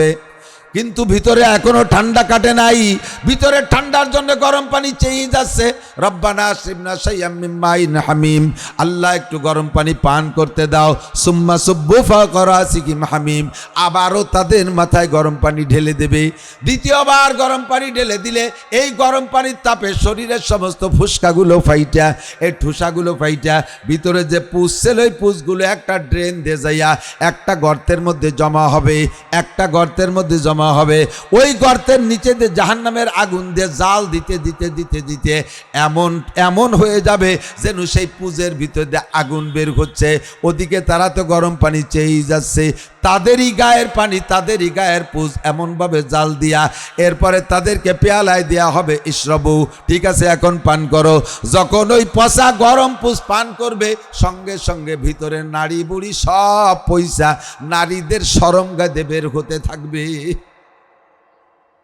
হুজুর বলেন আমি সচক্ষে দেখে আসছি নারীদের এই অবস্থা, হাত হ্যান্ডকাপ দিয়ে ঝুলানো, মাথায় গরম পানি ঢেলে দেওয়ার পরে এই পুজ তৈরি হয়েছে, এই পুজ তাদেরকে খাইতে দেওয়া হয়েছে। আর ওই পুজের কারণে নারী বুড়ি পয়সা সরঙ্গাতে লজ্জাস্থান দিয়ে বের হচ্ছে। আর এই লজ্জাস্থানে জিব্বা লাগাইয়া ওই পুজ জিব্বেদে চাইটে খাইতেছে এক শ্রেণীর পুরুষরা। হুজুর লজ্জায় চক্ষু বন্ধ করে পিছনের দিক তাকায় জিব্রাইলকে বললেন, জিব্রাইল মান হাউলাই ওয়া শানুহুম, ও জিব্রাইল এরা কারা, এদের এই বিচারটা কেন হচ্ছে? জিব্রাইল বললেন, হুজুর আগে নারীদের পরিচয় নেন। হুন্না জুনাত কুল্লুহুন্না উম্মাতুক, এই সব মহিলারা আপনারই উম্মত, অন্য কোন নবীর উম্মতরে আপনাকে দেখানো হচ্ছে না, আপনারই উম্মত। এদের দোষ কি? কয় হুন্না জুনাত, এরা ব্যভিচারিণী নারী, পয়সার লোভে জিনা করেছে, আনন্দ ফুর্তিতে জিনা করেছে, দেহ ব্যবসা করে তারা বিভিন্নভাবে আনন্দ ফুর্তি করে পয়সা কামাই করেছে। এই সকল নারীদের বিচার, এরা তওবা করে মরে নাই, দুনিয়ার থেকে তওবা করে নাই। অ্যাক্সিডেন্ট হতেই পারে, সাথে তওবার দরজা খোলা আছে। জিন্দেগিতে অ্যাক্সিডেন্ট হতেই পারে, নফসে শয়তানের দোকায় পড়া, কিন্তু তওবা করলে আল্লাহ এই বিচারের থেকে মাফ করে দিবেন। এরা তওবা করে নাই, ওই নিশায় থাকতে থাকতে তাদের মরণ হয়ে গেছে। তাই কোটি কোটি বছর তাদের বিচার হবে, এমন করে তাদের শরমগাইতে পুজ বের হতে থাকবে। খাচ্ছে যারা, তারা কারা? জিব্রাইল। জিব্রাইল বললেন, হুজুর তারা আপনারই উম্মত। তাদের মধ্যে দুইটা দল, এক দল হুমুজ জানি, ওরা ব্যভিচারী জিনাখোর, এইভাবে জিনার নেশায় থাকতে থাকতে, অন্যায় করতে করতে করতে করতে বিনা তওবায় মারা গেছে। তাই তারা নারীদের শরমগাতে বের হওয়া পুষ পান করবে। দুই নম্বর, অহুম শারিবুল খামার, অহুম শারিবুল খামার, এ যুবক অহুম শারিবুল খামার। নবী পাক বলেন, নেশাখোর, গাঁজাখোর, এবাখোর, ফেন্সিডিলখোর, হিরোইনখোর, মাদকখোর যারা আছো, এক্ষুনি সতর্ক হইয়া যাও, আল্লাহর ফজলে কিয়ামতের ময়দানে দেখা হবে ইনশাআল্লাহ। আজকে যদি তওবা করো, তাহলে আল্লাহ পাকের ওয়াদা, ফাউলাইকা ইউবাদদিলুল্লাহু সাইয়্যাতিহিম হাসানাত, বিগত জীবনে যত অন্যায় করেছো, এই মর্মে যত অন্যায় করেছো, সব গুনাহ আল্লাহ ক্ষমা করে দিয়ে গুনাহ সংখ্যা পরিমাণ নেকি আমলনামায় দিয়ে দেবে। এই তওবা কবুল হয়েছে তার প্রমাণ। যে কথা বলছি, প্রত্যেক ইবাদত কবুলের প্রমাণ, তো গুনাহ তওবা কবুলের প্রমাণ। যে গুনাহ থেকে তওবা করেছেন, এই গুনাহ যদি আর না করেন, তাহলে বুঝবেন তওবা কবুল হয়ে গেছে। আজকে থেকে আমি কি এই গুনাহটার থেকে তওবা করতে পারি? একটু তওবা করতে পারি? সবাই মিলে একটু হাত দেখাই, কারণ সবাই তো মদ গাঁজা খায় না, বিভিন্ন গুনাহ তো সবাই করি। পড়ি আস্তাগফিরুল্লাহ, আস্তাগফিরুল্লাহ, আস্তাগফিরুল্লাহ রাব্বি মিন কুল্লি যামবি ওয়া আতুবু ইলাইহি, লা হাওলা ওয়ালা কুওয়াতা ইল্লা বিল্লাহিল আলিয়্যিল আযীম। আল্লাহ, আমি আমার এলাকার জনগণ নিয়ে হাত তুলেছি, আমাদের তওবা তুমি কবুল করো। জোরে বলেন আমিন। রব্বানা তাকাব্বাল মিন্না ইন্নাকা আনতাস সামিউল আলিম ওয়া তুব আলাইনা ইন্নাকা আনতাত তাওয়াবুর রহিম। আল্লাহ, তুমি আমার ইবাদত বন্দেগী কবুল করো, আমার তওবা কবুল করো। যারা সুদের মধ্যে আছেন, আমার দিক সুদের কারবারের মধ্যে যারা আছেন, সুদ দিচ্ছেন অথবা সুদ খাচ্ছেন, সুদখোর আছে না নাই? কথা কোন আছে? পাবলিক সুদখোর আর সুদ যারা খায়, এদের সিস্টেম আলাদা। ওদের কাছে টাকা কর্জ চাবেন, কোনো টাকা নাই। মহা বিপদ পেশ করবেন, কোনো ব্যবস্থা যদি না করেন, তাহলে আপনাদের বৌমা মারা যাবে। যখন এই কয়, তখন তো একটা ব্যবস্থা করা লাগে। কয় না, তারপরও টাকা নাই। একজনের কয়টা টাকা থুয়ে গেছে, ওর আবার স্বভাব খারাপ, ও লাভ না দিলে দিতে নিষেধ করছে। সিস্টেম কি? উনার নিজের টাকা সুদের পর দেবে, সে সেভাবে কয় না। একজনের কয়টা টাকা আমার কাছে থুয়ে গেছে, তার আবার স্বভাব খারাপ, উনার স্বভাব খুব ভালো, উনি সাধ্য হাতে চলে যাচ্ছি। মনে রাখবেন, ভালো করে মনে রাখবেন, কিয়ামতের ময়দানে যে জিজ্ঞাসাগুলো হবে স্বভাব। 2 নম্বর 3 নম্বর জিজ্ঞাসা, আন মালিহি, মাল সম্পর্কে জিজ্ঞাসা করা হবে। মিন আইনা ইকতাসাবা ফিমা আনফাকা, কোত্থেকে কামাই করেছো, কোথায় খরচ করেছো। আপনি বলবেন, আল্লাহ আমার ইনকামের মধ্যে কোনো সমস্যা নেই। তুমি শুনলে আশ্চর্য হয়ে যাবা, আল্লাহরে ভুলো বেলা দিচ্ছে। কদি কিভাবে কামাই করেছে? শেষ রাত্রে উঠে তাহাজ্জুদ করছি, ফজর পর্যন্ত 12 তাসবিহ জিকির করছি, মুনাজাত করতে করতে আজান দিছে। ফজরের নামাজের সুন্নত ঘরে পড়া সুন্নত কেখানে রুজুর করেছিল, সেই থেকে আমি ঘরেই সুন্নত পড়ি, এবং প্রথম রেখাতে কুলিয়া, দ্বিতীয় রেখাতে কুলহু, এই দিয়েই সুন্নত পড়ছি। এরপরে জামাতে নামাজ পড়ছি, জামাতে নামাজ পড়িয়ে বাড়ি চলে আসেনি, 2.5 ঘন্টা দাওয়াতের মেহনত করছি। এরপরে আবার সরমুনের হুজুরের কাছে মরিদ ছিলাম, সেজন্য আধা ঘন্টা হুজুরের দেওয়া ওজিফা জিকির ও ফজরবাদ করছি। এরপরে ইশরাকের নামাজ পড়ে বাসায় আসি, আইসে দেখি যে বাসায় রান্না হয়ে গেছে। এক দস্তারখানে এক প্লেটে ফ্যামিলির 4 জন সদস্য সুন্নতি তরিকায় খানা খাইয়া রিক্সা খান, ভ্যান খান, অটো খান নিয়ে বেরোইছি। সারা দিন ভরে ভ্যান চালাইছি, রিক্সা চালাইছি, কাহারও কেউরে কষ্ট দিয়ে ধোকা দিয়ে পয়সা নেই। নামানোর পরে যে যা দেশে তারপর শুকর আদায় করছি। আর আজান হওয়ার পরে একটা প্যাডেল মারি নেই কোনোদিন। আজান হওয়ার সাথে সাথে ভ্যান, রিক্সা, অটো যা চালাইছি দাঁড় করে দিয়ে জামাতে নামাজ পড়ছি। এভাবে 5 ওয়াক্ত নামাজ, ঈশার নামাজ পড়িয়ে বাসায় আইসা নামাজ পড়িয়ে এরপরে সুরো ওয়াকে আর সুরো মুলুক পড়িয়ে রাতের খানা বা সুন্নতি তরিকায় খাইয়ে এরপরে ঘুমাইছি। এই হলো আমার জীবনযাপন, ইনকামের পদ্ধতি এই ছিল। আল্লাহ ভ্যান চালাইয়া রক্ত পানি করা টাকা, বলো আমার এর মধ্যে কোনো সমস্যা আছে? আল্লাহ কয় ইনকামের ব্যাপারে golden A plus, thank you, okay, কোনো সমস্যা নাই। খরচ করছো কোথায় একটু পাও? কয় যে তো ভাবছিলাম যে তুমি ইনকাম শুনিয়ে থামিয়ে যাবো, আবার খরচের কথা শুনলিয়ে।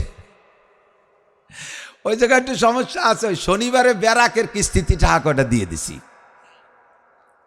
গ্রামীণ ব্যাংকের কিস্তিতে টাকা কয়টা দিছি। আল্লাহ কয় ফিটি সালা বান্ধ। ইনকাম ভালো, খরচটা ভালো না। ইনকাম ভালো, খরচটা ভালো না। আমার কথা মিনাই নাকতাসাবা ফিমা আনফাকা, কোত্থেকে কামাই করেছো, কোথায় খরচ করেছো। কামাই ভালো, খরচ ভালো না, এটাও তুমি অন্যায় করেছো। আর একজন কয় আল্লাহ আমারটা কব নাকি? কয় যাই তো কও তো তোমারটা। কয় আল্লাহ আমার খরচের কথা শুনলি তুমি আর অধিক চাবাই না। কদি তুমি কি খরচ করছো? কয় কি আল্লাহ জাকাত দিছি প্রত্যেক বছর পাই টু পাই হিসেব করে 1 টাকাও বাকি রেখিনি। কুরবানির সময় বড় বড় 4টে গরু কিনে জবই দিয়ে মাত্র 5 কেজি আমরা রান্না বান্না করে খাইছি, সব গ্রাম ঘুরে দান করে দিছি। সদকা ফিতরা রমজানের ভিতরে দিছি, এলো মালি জাকাত। 5 বার হজ করছি, 10 বার উমরা করছি। প্রত্যেক বছর তবলিগে নিসাবি চিল্লা দিছি, আর 1 সাল লাগাইছি একবারে। আর আমার টাকা দিয়ে 50 জনের বিদেশে তবলিগ করতে পাঠাইছি। দেশে যে কত দিছি তার ঠিক নাই। 10টা মসজিদ করছি, আর আমার পাশে বাড়ির পাশের মাদ্রাসায় তো ওয়াকাতরে দিছি। ফকির মিসকিন কেউ আসলি কোনোদিন তারা ফিরেই নেই। এভাবে সব করছি। বলো আল্লাহ আমার এই খরচটা কেমন হয়েছে? আল্লাহকে দারুণ খরচ করছিস তুই। এতটা খরচ করতে টাকা পালি কোন জায়গা? খরচটা তুই ভালোই করলি। শেষে কয় যে শেষবারে হজে গেলাম, ওই সময় যে কাবা ঘরের গিলাপ পাল্টাবে, তো তাকে তো টাকার অভাব নাই, তবুও সুযোগ পেয়ে 10 লাখ টাকা দিয়ে এসছি কাবা ঘরের গিলাপ। এত টাকা পালি কোন জায়গা? তোর বেতন কত? বেতন 25,000 টাকা। বেতন 25,000 টাকা বেতনের পর এই যে খরচ করলি, এই টাকা পালি কোন জায়গা? ছেলে একটা ইনকাম ছিল, ওগুলো তোমার দেওয়ার দরকার নেই। রাস্তায় দাঁড়াতাম, চেরাকের সাথে মুসাফা করতাম, পকেটে তুতাম, একটু থানায় হালকা পাতলা দালালি করতাম, কোর্ট কাছারিতে কিছু দালালি ছিল। এই সিস্টেম কইরা হারাম ভাবে ইনকাম করে, পরিষ্কার হাদিস লা সাদকাতা মিন গুলুল। হারাম টাকা যারা ইনকাম করেন, কাকানি মাদ্রাসাও দিয়েন না, সুলতান সৈগুলাদার মাদ্রাসা দিয়েন না, মাদ্রাসা আপনি দিয়েন না। হারাম টাকা দান করে সওয়াবের নিয়ত করলে নেকি তো হবেই না, আপনি কাফের হয়ে যাবেন। আবার বলি, হারাম টাকা দান করে সোয়াবের নিয়ত তো করলে সোয়াব তো পাবেনই না, আপনি সোয়াবের নিয়ত করলে কাফের হবেন। কেন কাফের হবেন? আল্লাহ রসুল বলেন মা আমানা বিল কুরআনে মানিস্তাহাল্লা মাহারিমাহু। কুরআনে যাকে হারাম বলেছে, একটা হারামকে যদি আপনি হালাল মনে করেন, ধরে নেওয়া হবে গোটা কোরআনকে অস্বীকার করেন। আর কোরআনকে অস্বীকার করা মানে আল্লাহকে অস্বীকার করা, আর আল্লাহকে অস্বীকার করা মানে ওই লোকটা মোমেন না কাফের? একটু সবাই বলেন মোমেন না কাফের? যে কোনো হারামকে হালাল মনে করা, তাতে ঈমান নষ্ট হইয়া যায়। আপনি হারাম মাল দান করবেন না, হারাম মাল দান করবেন না। অনেকের হালাল হারাম 2 প্রকারের ইনকাম আছে। আমরা তো ওভাবে জিজ্ঞেস করে কালেকশন করতে পারি না। আমরা যে কাকা হালাল টাকা থাকলে দেন, হারাম থাকলে দিয়েন না, তাহলে তার একটু অপমান করা হয় না? তাহলে আমাকে টাকা দেবে না কেউ কোনো দিন। এখন আপনারা এখন যে আপনার দিয়ে পাইকারি দরে নেন, তা হালাল হারাম তো একটু জিজ্ঞাসা করে নেন না। আমরা এ জায়গায় আপনার প্রতি সুধারণা করে নেই। আপনার তো ন্যায্য বেতন 25,000 তো আছে, ন্যায্য বেতন 25,000 আছে, আর হারাম টাকা মোটা কামাই করতেন 25 লাখ। আমরা আপনার কালেকশন করি আপনার কাছ থেকে, আমরা ধরে নেই ওই হালাল 25,000-এর মধ্যে আমরা নিচ্ছি। আর যেটা হারাম কামাই করে সেটা আপনি করে বেড়াচ্ছেন। বাকি আপনার নগদ একেবারে চোখের সামনে। আমি এক পুলিশের কাছে কালেকশনে গেছিলাম, তো পুলিশের কাছে টাকা চাইছি, পকেটের থেকে এক বান্ডিল ধরে টাইনিয়ে বেরোইছে। বেরোনোর পরে দেখে কাছে না হুজুর এটা দেওয়া যাবে না, ওটা আরে খুশিতে আর এক পকেটেতে বেরোচ্ছে, সেটাও দেখে না এটা দেওয়া যাবে না। পরে আর এক পকেটের থেকে কিছুটা আবার কয় জি হুজুর এটি দেওয়া যাবে। আমি তো ঘটনা কি কয় যে হুজুর তা কোয়া যাবে না। তো কোয়া যাবে না যখন আমি বুঝে ফেলাইছি। হারাম টাকা কখনো দান করবেন না। আমাদের এলাকায় হারামখোর বহুত আছে। হারামখোর আছে না? হারামখোর যারা এই সুদে লেনদেন করে, সুদের সাথে কারবার, তাদের হাতে রমজান মাসে তাদের ইফতারি একটু মোটাসোটা হওয়াটাই স্বাভাবিক, একটু মোটাসোটা হওয়া স্বাভাবিক। আর কিছু হালাল বান্দা আছে যাদের ইনকাম হালাল আছে, তারাও মোটা পয়সা কামাই করে, তারাও খায় না তা না, একসাথে সবাইরে দোষারোপ করতেছি না, কিন্তু এই হারাম টাকা কামাই করে মোটা মোটা ইফতারির দাওয়াত দেয়, জাগ ধরে সেদিন যাবেন। যদি জানেন যে তার আয়ের উৎস হালাল আর কিচ্ছু নাই, একমাত্র হারাম পন্থায় সে কামাই করে, তাহলে তার ইফতারি বয়কট করবেন, তার ইফতারি বয়কট করবেন। যে লোকটা সুদীয় সংস্থায় চাকরি করে, সুদীয় কারবারে চাকরি করে, সুদীয় সংস্থায় চাকরি করে, সুদের প্রতিষ্ঠানে চাকরি করে, ওই লোকটার বেতনের টাকা দিয়ে যদি কুরবানির ভাগই থাকে, ওই লোকটার বেতনের টাকা দিয়ে যদি কুরবানির ভাগই থাকে, তাহলে বাকি যে 6 ভাগই ছিল ওর একার কারণে পুরো 6 ভাগের কুরবানি বাতিল। যদি তারা জানে যে ওর টাকা হারাম, জানি সুদে যদি দেয়, তাহলে হারাম তো হারামই, প্রতি এর বিনিময় কিছুই পাবে না।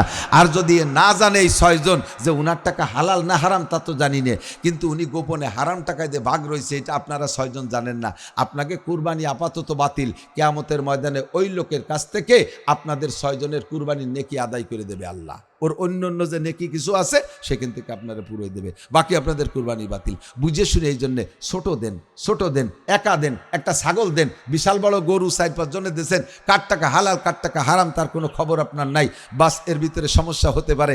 এই জন্য আপনি ছোট দেন, একা দেওয়ার চেষ্টা করেন। একটা গাই দেন, কে কি বলে মগলা একটা গাই দিয়েছে, আরে আমি আমার মগলা গাড়ির মধ্যে 30,000 টাকা, 30,000 টাকায় 100% হালাল, 100% হালাল। তুই ব্যাঙ্গাবি আর ব্যাকসাবি, হতে আমার কিছু আসে যায় না, কথা কোন ঠিক কি ঠিক না? হালাল উপার্জন থেকে আমি সদকা করব। যা বলতে চাইছি সেটা হলো আন মালিহি মিনাইন ইকতাসাবা ফি মান ফাকা। সুদে কারবার যারা করতেছেন আজই তওবা করেন, আজই তওবা করেন। সুদে কারবারের মধ্যে যারা আছেন, দিচ্ছেন বা নিচ্ছেন, যদি তওবা না করেন তাহলে কয় প্রকারের গুনাহ জানেন? সুদের ভিতরে 70 প্রকার গুনাহ। নবী আলাইহিস সালাম বলেন আর রিবা 70 জুজআ, সুদের 70টা স্তর আছে। ফাআলাহা, 1 নম্বর সবচেয়ে বড় সুদের 1 নম্বর গুনাহ হলো হারবুম বিল্লাহি ওয়া রাসূলিহি, আল্লাহ আল্লাহ রাসূলের সাথে যুদ্ধ করার গুনাহ। একজন মানুষ আল্লাহ আল্লাহ রাসূলের সাথে যুদ্ধ করার ক্ষমতা রাখি না। নমরুদ আল্লাহর সাথে যুদ্ধ করতে যে ব্যর্থ হয়েছে, ফিরাউন খোদাই দাবি করতে যে মার খেয়েছে, সাদ্দাত খোদাই দাবি করে মার খেয়েছে, আল্লাহর সাথে যুদ্ধ করে কেউ টিকতে পারে না, আমি আপনিও পারবো না। 1 নম্বর গুনাহ হলো আল্লাহ আল্লাহ রসুলের সাথে যুদ্ধ করা। আর সবচাইতে ছোট্ট গুনাহ, আমার ভাই বন্ধুরা, আমার দেশের মানুষ, একেবারে ইম্পর্টেন্ট কথা মনে রাখবেন, সবচাইতে ছোট্ট গুনাহ যেটা 70 নম্বরের ছোট গুনাহ, মাঝের গুলো হাদিসের মধ্যে আসে নাই, সবচেয়ে বড়টা বললেন আল্লাহ আল্লাহ রসুলের সাথে যুদ্ধ করা। আর 70 নম্বরের ছোট গুনাহ সুদখোর এবং দাতা, সুদখোর এবং দাতা উভয়ের জন্য 70 নম্বরের ছোট্ট গুনাহ হলো আপন মায়ের সাথে জিনা করা।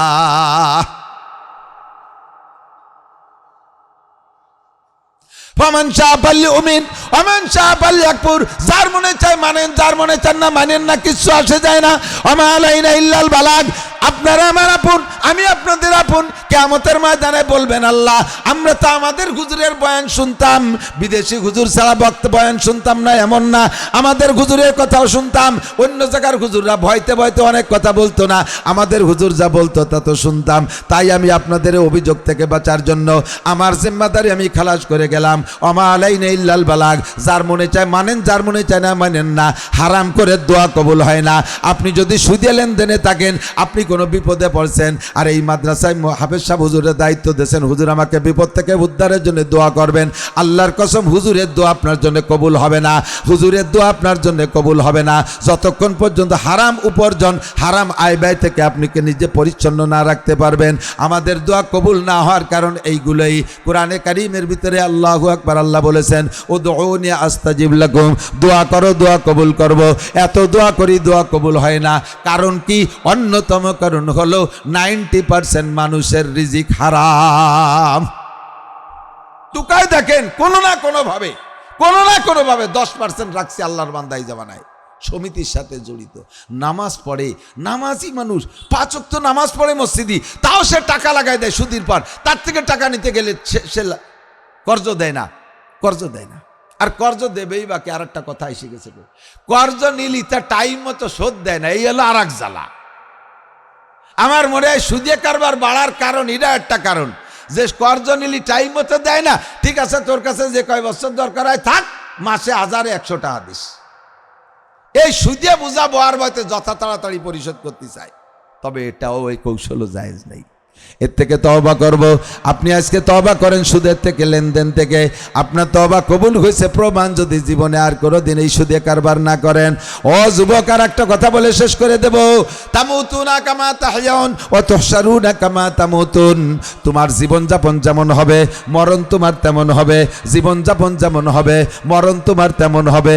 আর মরণটা যেই অবস্থায় হবে, যেই চেহারায় হবে, হাসরের মাঠে উঠবা তুমি আল্লাহর সামনে সেই চেহারায়। তুমি যদি পাছা বের করা প্যান্ট পরে জীবনযাপন করো, ওই অবস্থায় যদি তোমার মরণ হয়, যদিও তোমার কাফন পরানো হবে আলাদা কাপড়ে, কিন্তু মরণ হয়েছে যেই বডিতে, যেই পোশাকে, ওই অবস্থায় তোমার হাসর হবে। আর ওই অবস্থায় হাসরে নবী পাকের সামনে গেলে তুমি চিন্তা করে দেখো, ওইটা কি নবীওয়ালা সুরতের সাথে মেলে কি মেলে না? তাহলে যদি না মেলে, তাহলে অবশ্যই তোমাকে নবী সুপারিশ করবে না। দাড়ি কাটা অবস্থায় জীবনযাপন, দাড়ি কাটা অবস্থায় তোমার মরণ, দাড়ি কাটা অবস্থায় জীবনযাপন, দাড়ি কাটা অবস্থায় তোমার মরণ। ওই অবস্থায় দাড়ি কাটা অবস্থায় হাসরের মাঠে উঠবা। যত বেদাড়ি মুসলমান আছে, একজনকে আল্লাহ নবী প্রথম চান্সে সুপারিশ করবে না। শুধুমাত্র দাড়ি কাটার গুনার কারণে, শুধুমাত্র দাড়ি কাটার গুনার কারণে 50 আলফা সানা, 50,000 বছর অতিরিক্ত জাহান্নামে পোড়া লাগবে। 50,000 বছর অতিরিক্ত জাহান্নামে পোড়া লাগবে। একটু বিশ্বাস করেন বাবা, একটু বিশ্বাস করেন আমার ভাইয়েরা, একটু বিশ্বাস করেন আমার বাপ চাচারা। অনুরোধ করি, হাতে ধরি, পায়ে ধরি। দাড়িতে সম্মান বাড়ায় ছাড়া কমায় না। যতদিন আপনার দাড়ি ছিল না, অতদিন মানুষে আপনাকে সালাম দিত কম। যখনই দাড়ি রাখবেন যুবক মানুষ, মানুষের মুসলমান হিসেবে চিনতে সহজ। আগ সাক্ষাতে আপনাকে একটা সালাম দেবে কি দেবে না? প্যান্ট শার্ট টাইকট পরা অবস্থায় আপনাকে সম্মান শ্রদ্ধা করে না, সালাম দেয় না। আর আপনি জামা জুব্বর সুন্নতি পোশাক থাকলে আলেম ওলামারা পর্যন্ত আপনারে সালাম দেবে, সাধারণ পাবলিকে আপনারে সালাম দেবে। আর সালামের মানে হলো আল্লাহর কাছে রহমতের দোয়া। আসসালামু আলাইকুম রহমাতুল্লাহ, আল্লাহর পক্ষ থেকে আপনার উপরে শান্তি আর রহমত আর বরকত নাজিল হোক, এমন একটা দোয়া পাইতেছেন সুন্নতের বদৌলতে। কথা কন। এবার দাড়ি রাখবেন, দাড়ির পরিমাণ কতটুক? ছোট ছোট দাড়ি দাড়ি না, ছোট ছোট দাড়ি দাড়ি না। দাড়ি রাখার নিয়ত করার পরে এক মুঠ হওয়ার আগে যদি দাড়িরে সাইটে ফেলেন, চাষার চাইতে বেশি গুনাহ। এক মুঠ হওয়ার আগে যদি দাড়িরে সাইটে ফেলেন, চাষার চাইতে বেশি গুনাহ। কারণ যে চাষে সে গুনাহ মনে করে চাষে, আর যে ছোট্ট ছোট্ট দাড়ি রাখে সে দাড়ি, যা দাড়ি না তারে দাড়ি মনে করে। অর্থাৎ যা সুন্নত না তারে সুন্নত মনে করে, যা সুন্নত না তারে সুন্নত মনে করা, এইটা সুন্নত তরকের চাইতে বড় অপরাধ। এজন্য দাড়ি যারা রাখছি পরিমাণ মতো লম্বা রেখে ফেলবো, সুন্নতি পোশাকের পাবন্দি করব। এসব কথার পর আমলে আনার জন্য সহজ একটা পদ্ধতি, সহজ একটা পদ্ধতি বলবো। এইসব কথা এক রাত্রে শুনছেন, আমারও বলতে ভালো লাগতেছে, নিজেদের মানুষ শুনতে আপনাদের ভালো লাগতেছে, ভালো লাগা পর্যন্ত শেষ করা যাবে না, এটারে আমলে আনতে হবে। এবার এগুলো সব ডায়াগনোসিস করলাম, এবার ডিসপেন্সারি চিনেই দিয়ে ওষুধ কিনে খাবেন আপনি। ডিসপেন্সারি কি? দুইটা কথা মনে রাখবেন। একটা হলো হক্কানি, কোনো হক্কানি রব্বানি আমলওয়ালা কোনো পীরের সাথে সম্পর্ক রাখা। কোন হক্কানি পীরের সোহবাতে থাকলে, হুজুরের সাথে যাতায়াত থাকলে, হুজুর আপনাকে মাঝে মাঝে দেখবে, আর দেখে কোনো জায়গা তুলবে, আমি তোমার মাথায় টুপি নাই কা, আমি তোমার মাথায় চুল ওরকম কা, তোমার দাড়ি ওরকম জেলন স্কিনসার দাড়ির মতো দাড়ি কা, তোমার চুল ওরকম মেসি নেইমারের মতো চুল কা। হুজুর লুকমা দেবে, সাথে সাথে ভয়তে হলেও আপনার পরিবর্তন আসবে। আর উস্তাদের ভয়তে আমলে আসলে এই ভয়টা একদিন আল্লাহর সাথে সম্পৃক্ত হয়ে যায়। কতক্ষণ? এজন্য কোনো হক্কানি রব্বানি আমলওয়ালা পীরের সাথে সোহবত রাখা। আমাদের এলাকায় অনেক সহি পীর আছে, তার ভিতরে আন্তর্জাতিকভাবে প্রসিদ্ধ চরমুনার হুজুররা। চরমুনা হযরতদের কাছে বায়াত হইলে একটা গুণ পাবলিকের, সেটা হলো কমপক্ষে বাহ্যিক আমলের পরিবর্তনটা আসে। আর বাহ্যিক অবস্থা পরিবর্তন হলে ধীরে ধীরে ভিতরটা আল্লাহ তাআলা পরিবর্তন করে দিতে পারে। পারে কি পারে না? আল্লাহু আকবার। এই জন্য আমার টুপি, দাড়ি, পাগড়ি, জুব্বার আমলটা আসবে ইনশাআল্লাহ একজন হক্কানি পীরের সাথে সোহবত। 2 নম্বর হলো দাওয়াত ও তবলিগের মেহনত। পীরের কাছে মুরিদ হইলে তবলিগ করা যায় না, এমন না সরমুনাই গেলে সেখান থেকে আইসে তবলিগে যাওয়া যায় না, এরকম না। বরঞ্চ কথা বলবো, যদি কোনো পীর বলে তবলিগে যাবা না, তাহলে ওই পীরের কাছেই যাবেন না। কোন পীর যদি তবলিগের এগেনস্টে কথা বলে, ওই পীর ভণ্ড, ওই পীরের কাছে যাবেন না। তবলিগকে সারা পৃথিবীর সমস্ত হক্কানি রব্বানি ওলামায়ে কেরাম সমর্থন করেছে, সারা বিশ্বের সমস্ত বড় আলেমরা তবলিগকে সমর্থন করে। দেওবন্দ, পাকিস্তান, নিউটন, করাচি, দারুল উলুম করাচি, এরপরে ভারতের ভিতরে বিশাল বিশাল মাদ্রাসা, আমাদের বাংলাদেশ হাটাজারি, পটিয়া, বাবুনগর, জিরি, নাজিরাট, লালবাগ, মালিবাগ, যাত্রাবাড়ি, গড়ডাঙ্গা, যত মাদ্রাসা, সব মাদ্রাসার হুজুররা তবলিগ পছন্দ করে। যদি কোনো পীর তবলিগের বিপক্ষে কথা বলে, বুঝবেন যে ওইটা ভণ্ড পীর। আর যেই পীরের কাছে মুরিদ হওয়ার পরে পীর সাহেব তবলিগি যেতে বলে, পীর সাহেবের সবকগুলো যথাযথ পালন করবেন। আর তবলিগি যাইয়া আমলগুলো একটু প্র্যাকটিসে আনতে সহজ হয়, প্র্যাকটিস হয়, ওর মধ্যে গেলে প্র্যাকটিস হয়, সরাসরি আমলের প্রশিক্ষণ দেয়। আল্লাহ পাক রব্বুল আলামিন আমাদের সকলকে সহি তরিকায় চলার জন্য আমাদেরকে আল্লাহ তাআলা তৌফিক দান করে, সবাই বলেন আমিন। আজকে ঈশার নামাজটা বা জামাত এখানে আদায় করব, এটা কারা কারা রাজি আছেন? একটু আল্লাহকে হাত দেখাবেন, ধোকা দেবেন না, আল্লাহকে হাত দেখাই। একটু আজকের ঈশাটা এখানে জামাতে পড়বেন, আজকে ঈশার নামাজটা এখানে জামাতে পড়বো তো ইনশাআল্লাহ। বড় জামাতে, মুবারক জামাতে নামাজ হবে।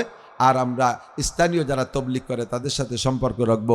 আমাদের প্রাণপ্রিয় কেকানিয়া মাদ্রাসা, আমাদের প্রাণপ্রিয়, আমরা সাইরিয়াবাই মাদ্রাসার ছাত্র, হুজুর আমাদের সাইরিয়াবাইয়ের উস্তাদ, আর হয়তো আমাদের ছেলেদেরও উস্তাদ হয়ে যাবে ইনশাআল্লাহ। আমাদের ছেলেরা তো হাফেজ হয়ে গেছে, অন্য জায়গাতে পড়ে এখন। তো মাশাআল্লাহ, আমরা এলাকার হাজার হাজার ছাত্র, সারা বাংলাদেশ না সারা পৃথিবীর যত দেশে আলেম উলামা গেছে, এই কেকানিয়া মাদ্রাসার ছাত্র সে জায়গা আছে। আমরা মন দিয়ে মাদ্রাসাকে ভালোবাসবো, মাদ্রাসাকে খেদমত করব, অর্থ দিয়ে সাহায্য করব, রাজি আছি তো ইনশাআল্লাহ। হুজুরের এই প্যান্ডেল মাইক টাইক জড়ায় যে খরচটা হয়েছে, আমরা এত মানুষ যদি 100 করে টাকাও দেয়, তাও কিন্তু এই খরচটা হয়ে যাবে ইনশাআল্লাহ, এই খরচটা হয়ে যাবে।